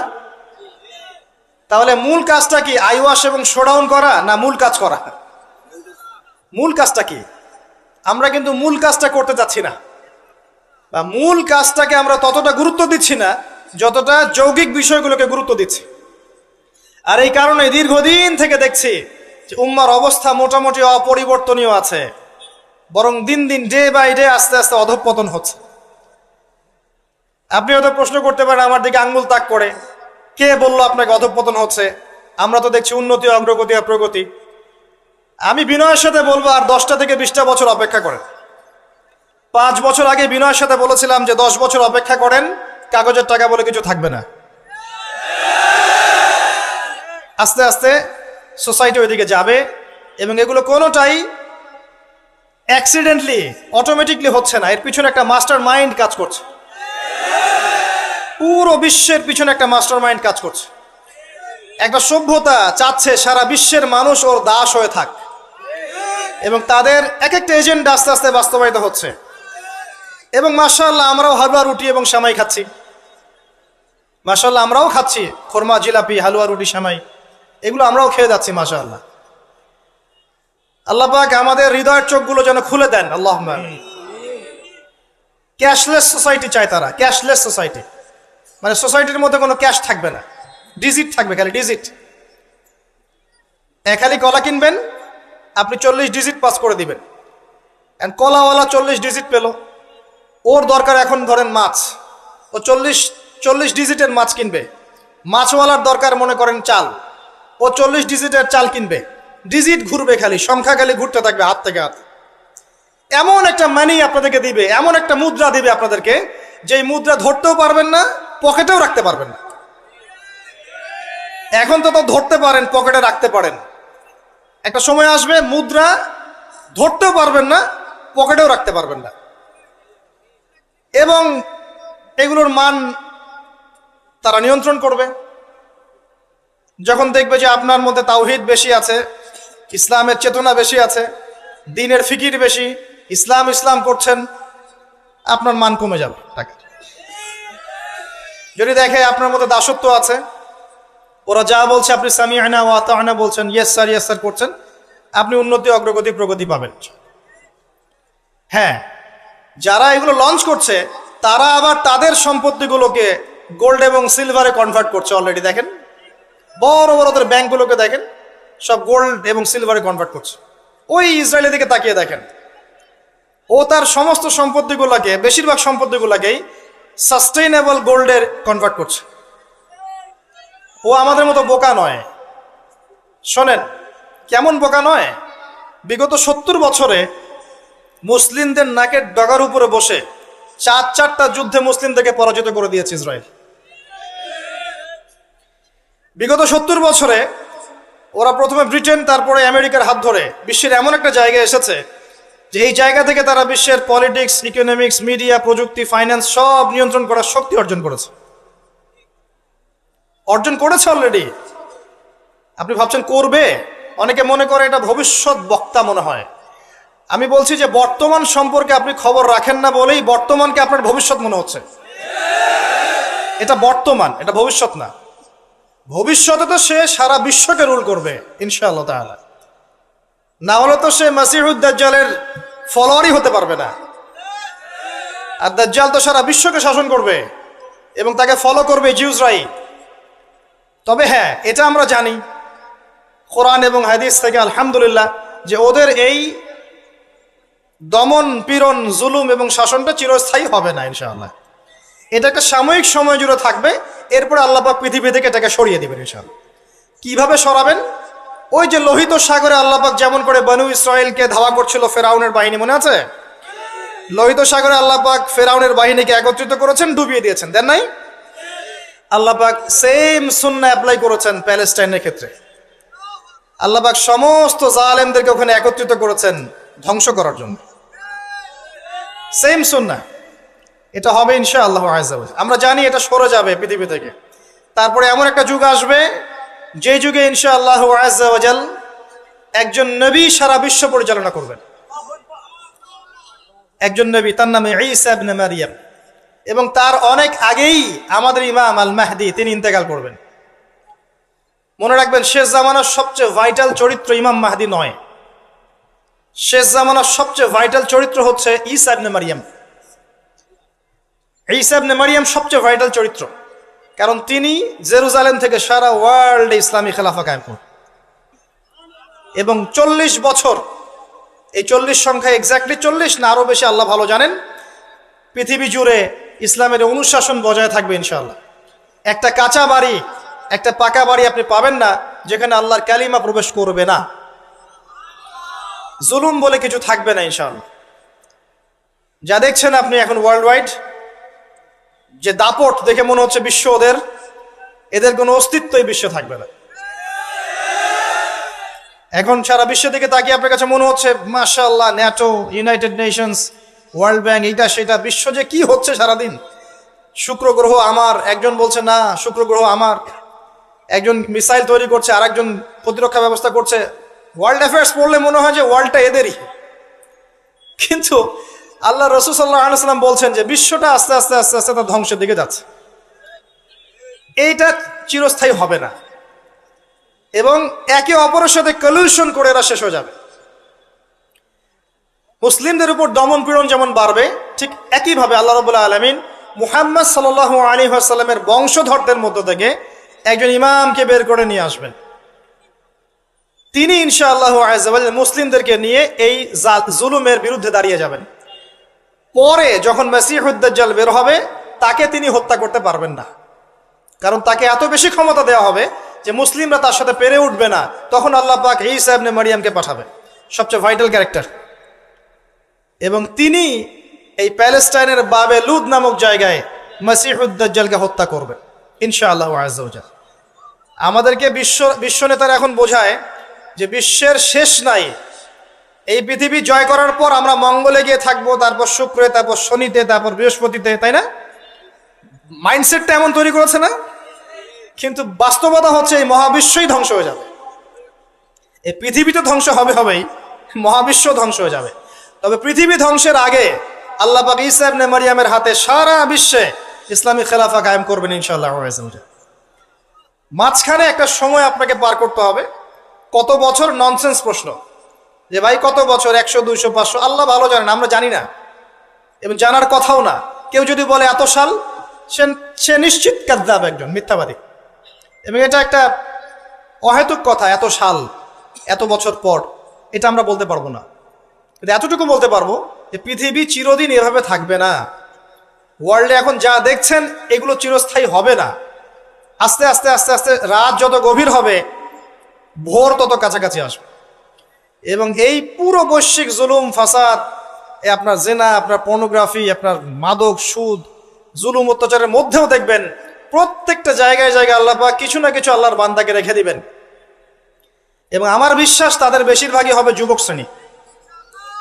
এটা আমার মত, আল্লাহ ভালো জানেন, আমার মনে হয় যে বেশিরভাগই হবেন যুব সমাজ।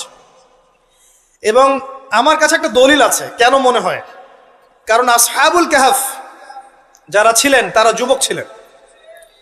প্রত্যেক যুগে যুগে আসহাবুল কাহফ থাকবেন ইনশাআল্লাহ তাআলা। তাদের হাতেই আল্লাহ পাক ইনশাআল্লাহ তাআলা এই দিনটাকে আমানত হিসেবে রাখবেন। উলামায়ে কেরাম তাদেরকে এগিয়ে নিয়ে যাবে, আস্তে আস্তে দেখবেন পরবর্তী জেনারেশনের পতাকা তারা বহন করবে ইনশাআল্লাহ। এখন যে কথাগুলো বলতে এতগুলো কথা বললাম, যে যখন আল্লাহ পাক মহাবিশ্ব সৃষ্টি করেছেন 6 দিনে, তখন মানুষের কোনো অস্তিত্ব ছিল না, ছিল?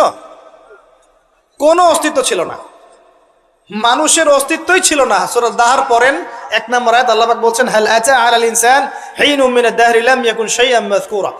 মানুষের উপর একটা সময় চলে গেছে যখন মানুষ কোনো আলোচ্য বিষয় ছিল না।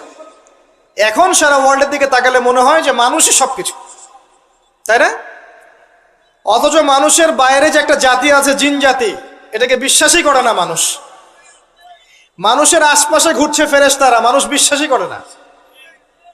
আল্লাহ পাক আছেন আরশে আজিমে, তার উপরে, মানুষ বিশ্বাসই করে না যে আল্লাহ বলে কেউ আছে। মানুষ মনে করে বিগ ব্যাং থেকে সব সৃষ্টি হয়েছে। হ্যাঁ, অনেক মানুষ মনে করে যে আল্লাহ বলতে কেউ নাই, সবকিছু বিগ ব্যাং থেকে সৃষ্টি হয়েছে। অথচ আল্লাহ পাক কোরআনে বলেছেন, আওয়ালাম ইয়ারাল্লাযীনা কাফারু, সূরা আম্বিয়া 30 নম্বর আয়াত, আন্না সামাওয়াতি ওয়াল আরদা কানাতা রাতকান ফাফাতাকনাহুমা। কাফেররা কি লক্ষ্য করে দেখে না এই মহাবিশ্ব এবং পৃথিবী একটা বিন্দুর মধ্যে ছিল, আমি এটাকে পৃথক করে দিয়েছি, পার্থক্য করে দিয়েছি। ওয়াজআলনা মিনাল মাই কুল্লা শাইইন হাই, প্রত্যেক জীবন্ত প্রাণীকে সৃষ্টি করেছি পানি দ্বারা। আফালা ইউমিনুন, এরপরেও কি তারা বিশ্বাস করবে না?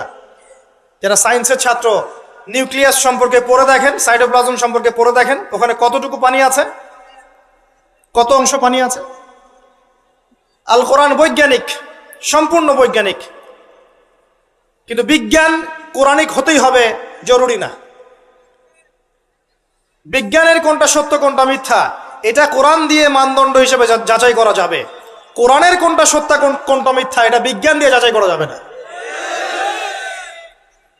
আল্লাহ পাক সৃষ্টি করেছেন, এরপরে মানুষকে সৃষ্টি করে একা ছেড়ে দেননি। আল্লাহ পাক প্রথমে নাম শিখিয়েছেন, সমস্ত জ্ঞান শিখিয়েছেন কাকে? আদম আলাইহিস সালামকে। ওয়াল্লামা আদম আল আসমা কুল্লাহা, মহাবিশ্বের সমস্ত নাম আমি আদমকে শিখিয়েছি।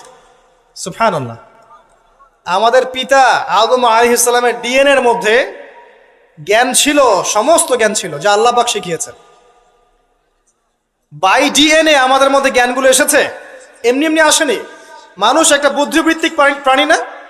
অটোমেটিকলি কি মানুষ জ্ঞান শিখে ফেলেছে? আল্লাহ এই জ্ঞান আদম আলাইহিস সালামকে শিখিয়েছেন, তার বংশধরদের মধ্যে জ্ঞান ছড়িয়ে পড়েছে। এরপর আল্লাহ পাক জান্নাতে রেখেছেন, শর্ত দিয়েছেন কি? ওয়ালা তাকরাবু ওয়ালা তাকরাবা হাযিহিশ শাজারা, তোমরা দুজন এই গাছের কাছে যাবে না। পরীক্ষা, গাছটার নাম কি? এটা হচ্ছে ওই প্রশ্নের মতো ঈসা আলাইহিস সালাম কবে আসবেন। গাছটার নাম কি? এটা ওই প্রশ্নের মতো যে দাজ্জালের আসল নাম কি হবে, ইমাম মাহদী কত সালে আসবেন। এগুলো ওই প্রশ্নের মতো যে ওই গাছটার নাম কি ছিল। প্রয়োজন নাই গাছের নামের আমার। গাছটা ছিল একটা টেস্ট, পরীক্ষা। গাছের কাছেও যেও না।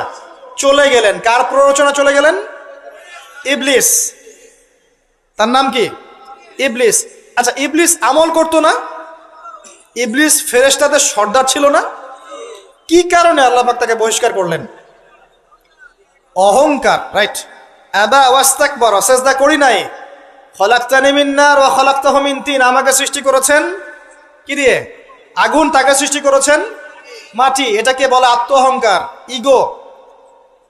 মনে রাখবেন, আপনার যত বড় সার্টিফিকেট থাকুক, কেমব্রিজ থেকে, অক্সফোর্ড থেকে, হার্ভার্ড থেকে বা দারুল উলুম থেকেই, যদি আপনার কাছে অনেক বড় বড় সার্টিফিকেট থাকে কিন্তু মনের মধ্যে অহংকার থাকে, আপনার মনের মধ্যে নূর আসবে না। যদি আসতো তাহলে ইবলিসের মনে আসতো। তার জ্ঞানের কোনো কমতি ছিল না। ওয়াস্তাকবার, সে অহংকার করেছিল। আর অহংকার কাকে বলে? মাতারুন নাস মাতারুল হক ওয়া গামতুন নাস, সত্যকে প্রত্যাখ্যান করা এবং অন্যদেরকে ছোট করা, আন্ডার এস্টিমেট করা। আর আমাদের সংস্কৃতি এখন হচ্ছে অন্যকে আন্ডার এস্টিমেট করা। আমাদের চরিত্রই হয়ে গেছে এমন, গীবত, তোহমত, অপবাদ, সমালোচনা, কাদা ছড়াছড়ি, চুল ছেঁড়াছেড়ি, এগুলোই সংস্কৃতি। যতক্ষণ আমরা এই কাজগুলো করতে থাকি ততক্ষণ ওই যে ইসরায়েল, সে আরো 10টা মিসাইল বানিয়ে ফেলে। এই জন্যই বলি যে আমরা মাঝে মাঝে জিলাপি খাই, খোরমা খাই, আর তারা তাদের কাজের দিকে এগিয়ে যায়। প্রথম দিকে হালুয়া রুটি বলেছিলাম, অনেকে রাগ হয়েছিল, ওই জন্য হালুয়া রুটি শব্দটা বলি না, আর বলি জিলাপি আর খোরমা খাই। এখন অনেকে রাগ হয় না। তো বাস্তবতা এমন ভাই, শোনেন, এই জায়গায় 1 মিনিট সময় দেন। একটা সময় ছিল, এই জায়গাটা খুব ভালো করে শোনেন। একটা সময় ছিল, আবু বকর সিদ্দিক রাদিয়াল্লাহু আনহুর যুগ, ওমর ইবনুল খাত্তাব, উসমান বিন আফফান, আলী ইবনে আবি তালেব, উমাইয়া খেলাফত, আব্বাসীয় খেলাফত, ফাতেমি, মামলুক, কর্ডোভা, উসমানীয়, এই যে খেলাফত ছিল। স্বর্ণযুগের মধ্যে ইসলাম বেশি ছিল, আস্তে আস্তে ইসলাম কমতে থাকে, কিন্তু অ্যাটলিস্ট মুসলিমদের একটা শক্তি ছিল, মুসলিমদের একটা ল্যান্ড ছিল, একটা ইমারা ছিল, একটা জামায়া ছিল, খেলাফা ছিল, আমির ছিল, ইকোনমিক পাওয়ার ছিল, প্রযুক্তি ছিল, সামরিক বাহিনী ছিল, সব কিছু মুসলিমদের হাতে ছিল। এরপর একটা যুগ আসলো, এই যুগের বয়স বেশি দিন না, 100, 200, 300 বছর। এই লাস্ট 200-300 বছরে দেখবেন আপনি নো স্টেট, কোনো স্টেট নাই। যেগুলো আছে সেগুলো টুকরা টুকরা পিস আপ করা, ব্রিক্স অ্যান্ড পিসেস, মানে টুকরায় টুকরায় ভাগ করা হয়েছে। কারোর সাথে কারো মহব্বত নাই, মানে ওই দেশের মানুষ মরলে এই দেশের মানুষ হাসে।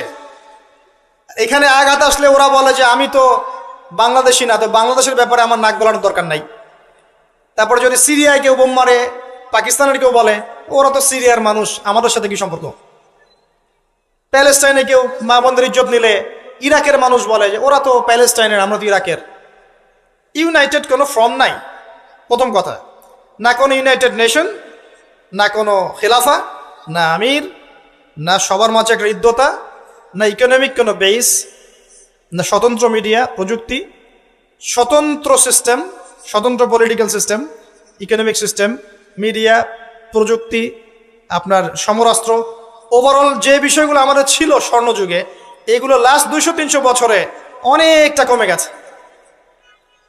এবং যখন কমে গেছে, এই সময়টুকুর মধ্যে ইসলামের বিরোধী শক্তি যারা আছে, স্পষ্ট প্রকাশ্য বিরোধী শক্তি যারা ভিতরের বাইরের, এরা এই প্রত্যেকটা সেক্টরে উন্নতি করেছে। আর আমরা এই মূল জিনিসগুলো দিকে ফোকাস না করে পড়েছিলাম কোথায়? আপোষের গীবত, আমাদের তহমত, আপোষের কাদা ছড়াছড়ি। একটা নেশনের মধ্যে সবাই ভাই না আমরা?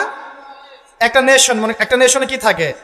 ল্যান্ড থাকে, ভূখণ্ড লাগে, সার্বভৌমত্ব লাগে, জনসংখ্যা লাগে, তারপর কি লাগে? এগুলো লাগে না? সরকার লাগে। 4টা ফর্ম, 4টা বিষয় দরকার হয়। রাষ্ট্রের সঙ্গে এগুলো পাবেন।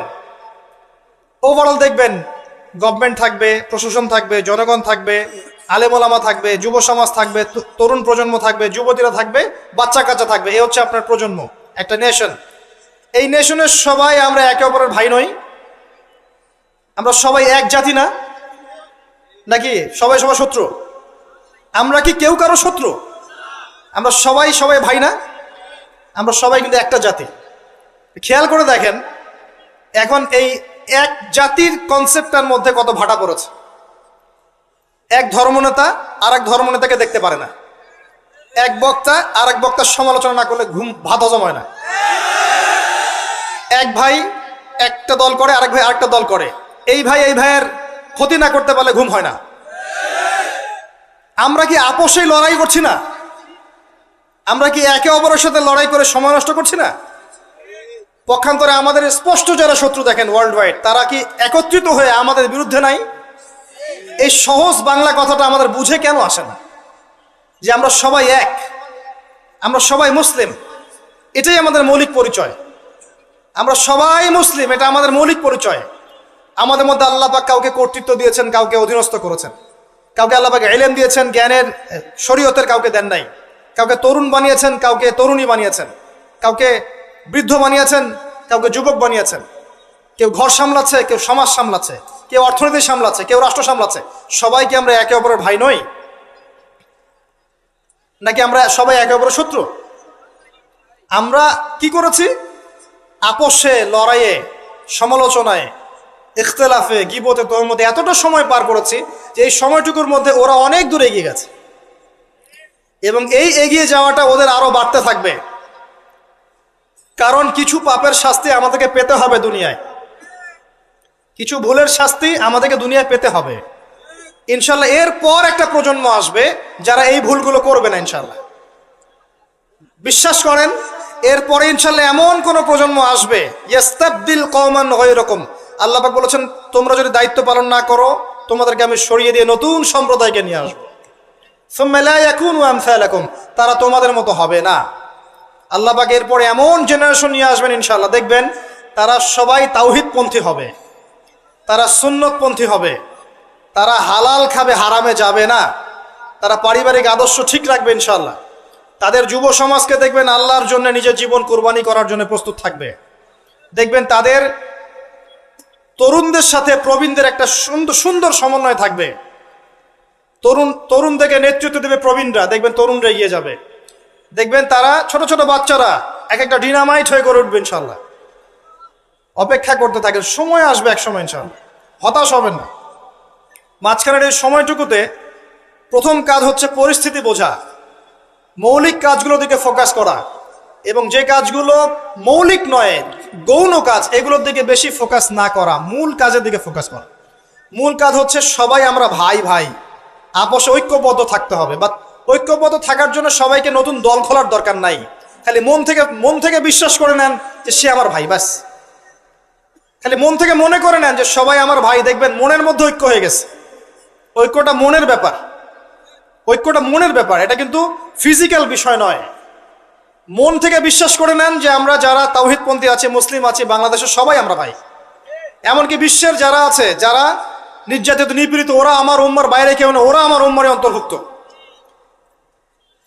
চিন্তা জগতে পরিবর্তন আনেন, মৌলিক কাজে আসেন, পড়াশোনা করেন। খালি নারায়ে তাকবীর আল্লাহু আকবার স্লোগান দিলে আর আল কোরআনের আলো ঘরে ঘরে জ্বালো স্লোগান তুলে আইওয়াজ শোডাউন করলে সব হবে না। বেসিক জায়গায় এসে পড়াশোনা করেন, তরুণ সমাজকে পড়াশোনা করান, ভালো কিছু পড়ান। যারা জেনারেল লাইন থেকে উঠে আসছে এদেরকে ভালো কিছু পড়ান। যারা মাদ্রাসায় পড়ছে, প্রয়োজনে যদি প্রয়োজন হয় তাদের সিলেবাসে কিছু সংস্কার করেন, করে এগিয়ে নেন। উভয়ের মাঝে একটা সমন্বয় সৃষ্টি করেন, উলামায়ে কেরামের মাঝে ঐক্যের চেষ্টা করেন, আপোষে বিভক্তির চেষ্টা করবেন না। যারা হিংসা, গীবত, তমত, সমালোচনার সংস্কৃতি লালন করে ওদেরকে এড়িয়ে যান, ওইদিকে ভ্রুক্ষেপও করবেন না। একটা সেকেন্ড ওদিকে ভ্রুক্ষেপ করবেন, আপনি এক সেকেন্ড পিছিয়ে যাবেন, এগিয়ে যান। তরুণ সমাজ আজকে পর্নোগ্রাফিতে আসক্ত, মাদকে আসক্ত, জুয়া খেলছে, মেয়ে নিয়ে ফুর্তি করছে, টিকটক প্রজন্ম হয়ে গেছে, সারাদিন সেলফোন নিয়ে পড়ে থাকে, কিচ্ছু বোঝে না জীবনের উদ্দেশ্য কি। এদেরকে আল্লাহর দিকে ফেরান, নামাজের দিকে ফেরান, দিনের মেহনত বাড়িয়ে দেন, মসজিদগুলো আবাদ করেন, মাদ্রাসাগুলো গড়ে তোলেন, স্কুল কলেজ নির্মাণ করেন। আমাদের পরবর্তী প্রজন্মের বাচ্চা কাচ্চাদেরকে এমনভাবে পড়াশোনা করান আগামী বিশ্বকে ওরা চ্যালেঞ্জ করতে পারে। আমাদের প্রশাসনে যারা আছে তাদেরকে স্বাধীনভাবে কাজ করতে দেন, ন্যায়পরায়ণের সাথে কাজ করতে দেন, ন্যায় প্রতিষ্ঠা করার সুযোগ তাদেরকে দেন। যারা তাদের উপরে আছেন তাদের মধ্যে ইসলামকে ঢুকিয়ে দেন, আল্লাহর ভয় ঢুকিয়ে দেন, তাকওয়াকে ঢুকিয়ে দেন। তাদের সাথে দ্বন্দ্বে লিপ্ত হবেন না। একটা রাষ্ট্রের মধ্যে অরাজকতা সৃষ্টি করে রাষ্ট্রের কোনো কল্যাণ হয় না, বরং রাষ্ট্রেরও ক্ষতি হয়। এমন কিছু করতে যাবেন না যাতে করে একটা রাষ্ট্রের জনগণ সরকারের বিরুদ্ধে বিদ্রোহ করা শুরু করছে, এমন কিছু করতে যাবেন না। করতে গেলে উপকারের চেয়ে ক্ষতি বেশি হয়ে যাবে। বরং সৎ কাজের আদেশ, অসৎ কাজের নিষেধের মধ্য দিয়ে কাছে ডেকে ভালোটা বোঝান, এতটুকু দায়িত্ব আপনার। ফাযাক্কির ইন নাফাআতিদ যিকরা ফাযাক্কির লাস্তা আলাইহিম বিমুসাইতির। আল্লাহ যদি তৌফিক দেন, আল্লাহ যদি কবুল করেন, দেখবেন এই মানুষগুলোর মধ্য থেকে উমর রাদিয়াল্লাহু আনহুর মতো মানুষ বের হয়ে যাবে ইনশাআল্লাহ। মনে রাখবেন, উমর ইবনুল খাত্তাব রাদিয়াল্লাহু আনহু অস্ত্র হাতে নিয়ে নবীকে হত্যা করার জন্য বের হয়েছিলেন। আল্লাহ পাক সেই মানুষকে কবুল করে ইসলামের দ্বিতীয় খলিফা বানিয়েছেন, সুবহানাল্লাহ। তো সবার প্রতি সুধারণা রেখে দিনের দাওয়াত সব মহলে পৌঁছে দেওয়ার চেষ্টা করেন। আল্লাহ যদি কবুল করেন, ইসলামকে যদি সঠিকভাবে প্রেজেন্ট করতে পারেন, তারা যদি বুঝতে পারে, দেখবেন তাদের দ্বারা এমন খেদমত সম্ভব যা আমার দ্বারা সম্ভব না। এটাই আমাদের দায়িত্ব, এতটুকুই। আল্লাহ পাক আমাদেরকে কথাগুলো বোঝার তৌফিক দান করুন, আমিন। আল্লাহ পাক বর্তমান বিশ্বের প্রেক্ষাপটটা বোঝার তৌফিক দান করুন। আমাদের উম্মার মধ্যে আল্লাহ পাক ঐক্য দান করুন, আমাদের মধ্যে আল্লাহ হৃদ্যতা, ভালোবাসা দান করুন। আমরা যে একে অপরের ভাই, এই কনসেপ্টটা বোঝার তৌফিক দান করুন। আল্লাহ পাক অন্যায় এবং জুলুমকারীদের বিরুদ্ধে আমাদেরকে দাঁড়ানোর তৌফিক দান করুন। আল্লাহ পাক যুব সমাজকে খাস করে আমি দোয়া করছি, যুব সমাজকে আল্লাহ পাক যেন হেদায়েত দিয়ে ইসলামের পথে নিয়ে আসে। যারা আজকে আল্লাহ ভোলা, রাসূলকে ভোলা, আল্লাহ যেন এই বান্দাদেরকে খাস করে দয়া করে আল্লাহ এবং তার রাসূলের দিকে আসার তৌফিক দান করেন। 5 ওয়াক্ত নামাজ জামাতে পড়ার তৌফিক দান করেন। আল্লাহ পাক আমাদের বিত্তশালীদেরকে দিনের জন্য অর্থ ব্যয়ের দিকে এগিয়ে আসার তৌফিক দান করেন। আমার লেকচার শেষ হয়নি। আমাদের ঊর্ধ্বতন কর্তৃপক্ষ থেকে শুরু করে টপ টু বটম যারা আছি, সবাইকে যার যার জায়গা থেকে দিনের খেদমত করার তৌফিক আল্লাহ পাক দান করেন। ইসলাম যে একটা সাম্যের ধর্ম, মানবতার ধর্ম এবং সমস্ত বিষয়ের সমাধান যে ইসলামে আছে, এটা বোঝার তৌফিক আল্লাহ পাক তাদেরকে দান করুন এবং আমাদেরকেও সঠিকভাবে উপস্থাপন করার তৌফিক দান করুন। আল্লাহ পাক আমাদের মধ্যে যেন ভুল ত্রুটিগুলোকে মাফ করে দেন। যদি আল্লাহ আমাদের দ্বারা পসিবল না হয়, আমরা যদি এগুলোর যোগ্য না হয়ে থাকি, আল্লাহ পাক যেন আমাদেরকে সরিয়ে দিয়ে অন্য এমন সম্প্রদায় নিয়ে আসেন যারা এই কাজগুলো করতে পারবে ইনশাআল্লাহ। আল্লাহুম্মা আমিন।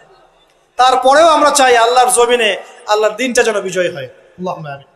শেষ করার আগে আমি আর কিছু কথা বলে শেষ করছি যে আল্লাহ পাক এই দুনিয়ার জীবনে যে মানুষকে সৃষ্টি করে পাঠিয়েছেন ওই জান্নাত থেকে এমনি এমনি পাঠাননি প্রিয় ভাইয়েরা। সময় আপনি পাবেন সর্বোচ্চ 60, 70, 80, 100 বা 120 বছর, এর বেশি সময় হয়তো আপনি পাবেন না। এই সময়টুকুর মধ্যে আপনার আমার কর্তব্য হচ্ছে জীবনটাকে ভাগ করে ফেলা, জীবনের কোন কোন জায়গায় কাজ করতে হবে ফিক্স করা। মনে করেন আপনার বয়স 30 বছর, শোনেন আপনাদের চেয়ে আমার তারা বেশি আছে, তারপর আমি কথাগুলো বলে যেতে চাচ্ছি।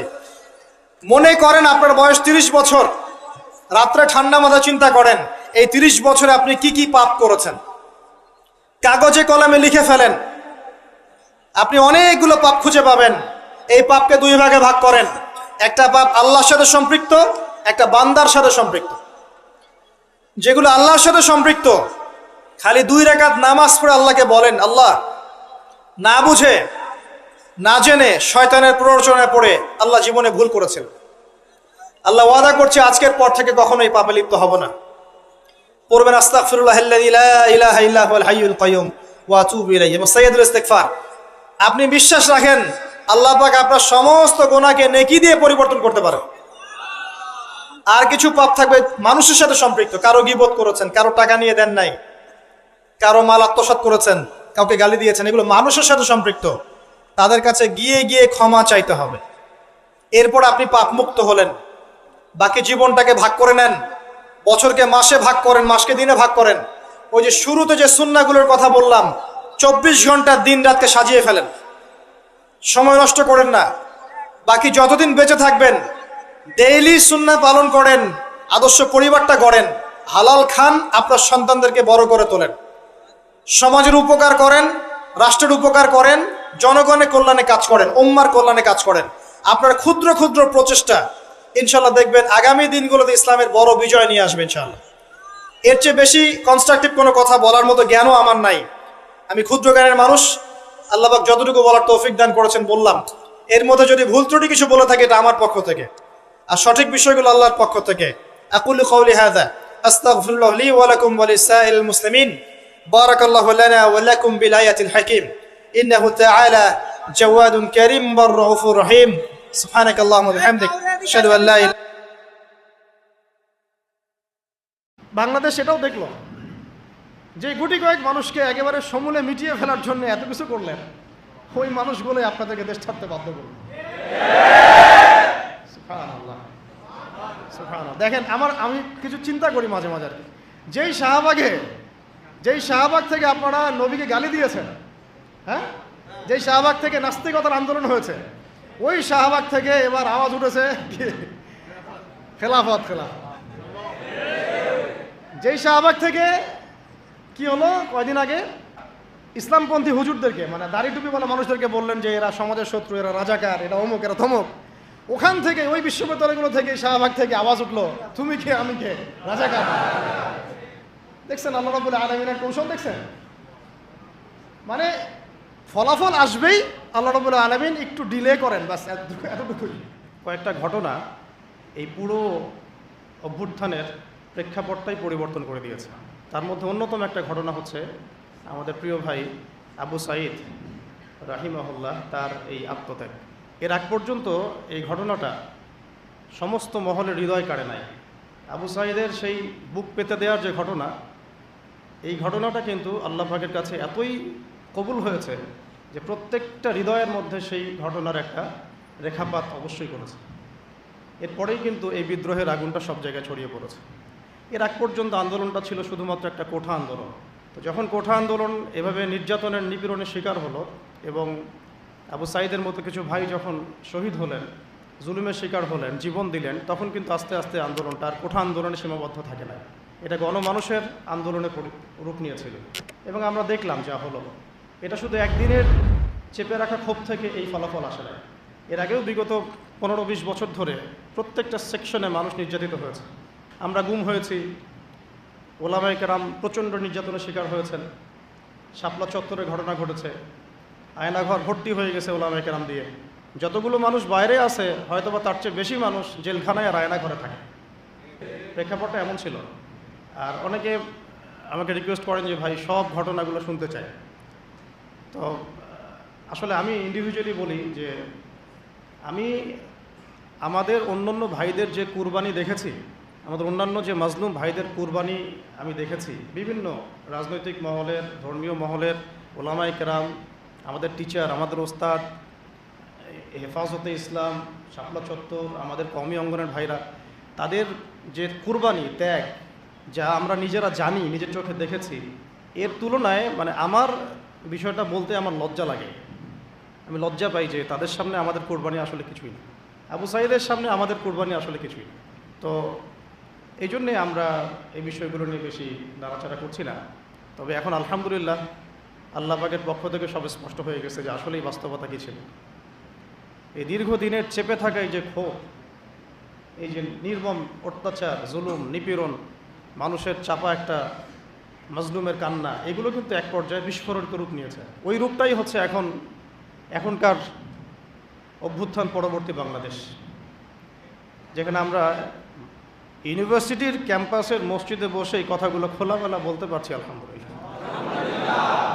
আল্লাহ পাকে শুকরিয়া আদায় করতে হবে না? তবে একটা সতর্কবাণী হচ্ছে, যদি আল্লাহ পাকের পক্ষ থেকে আসা এই সাহায্যের পরে আমরা যদি আবার উদ্ধত সেই বনু ইসরাঈলের মতো আচরণ শুরু করি, তাহলে কিন্তু আরও বড় জালেমকে আল্লাহ চাপায় দিতে পারে। এটা আমাদের মাথায় রাখা উচিত। আমাদের একটা আশঙ্কা যে আল্লাহ না করুক, আমরা কেন জানি ওই দিকেই যাচ্ছি দিন দিন। আমরা দোয়া করব যেন আবু সাঈদ ভাইদের রক্তের সাথে গাদ্দারি না করা হয়, মুগ্ধদের রক্তের সাথে যেন কোনো মির্জাফরি করা না হয়। এটাই আমাদের রিকোয়েস্ট থাকবে আর কি, আবেদন, দাবি থাকবে। তবে এই গাদ্দারি যদি কেউ করতেও চায়, ইনশাআল্লাহ আমরা সেটা আর হতে দিব না ইনশাআল্লাহ। বাংলাদেশের মাটিতে আমরা কোনো ফ্যাসিস্ট আর উঠতে দিব না ইনশাআল্লাহ। কোনো ঘুমের রাজনীতি করতে দিব না ইনশাআল্লাহ। মানে মাঝে মাঝে তো আমার মনে হয় যে এইভাবে বলি,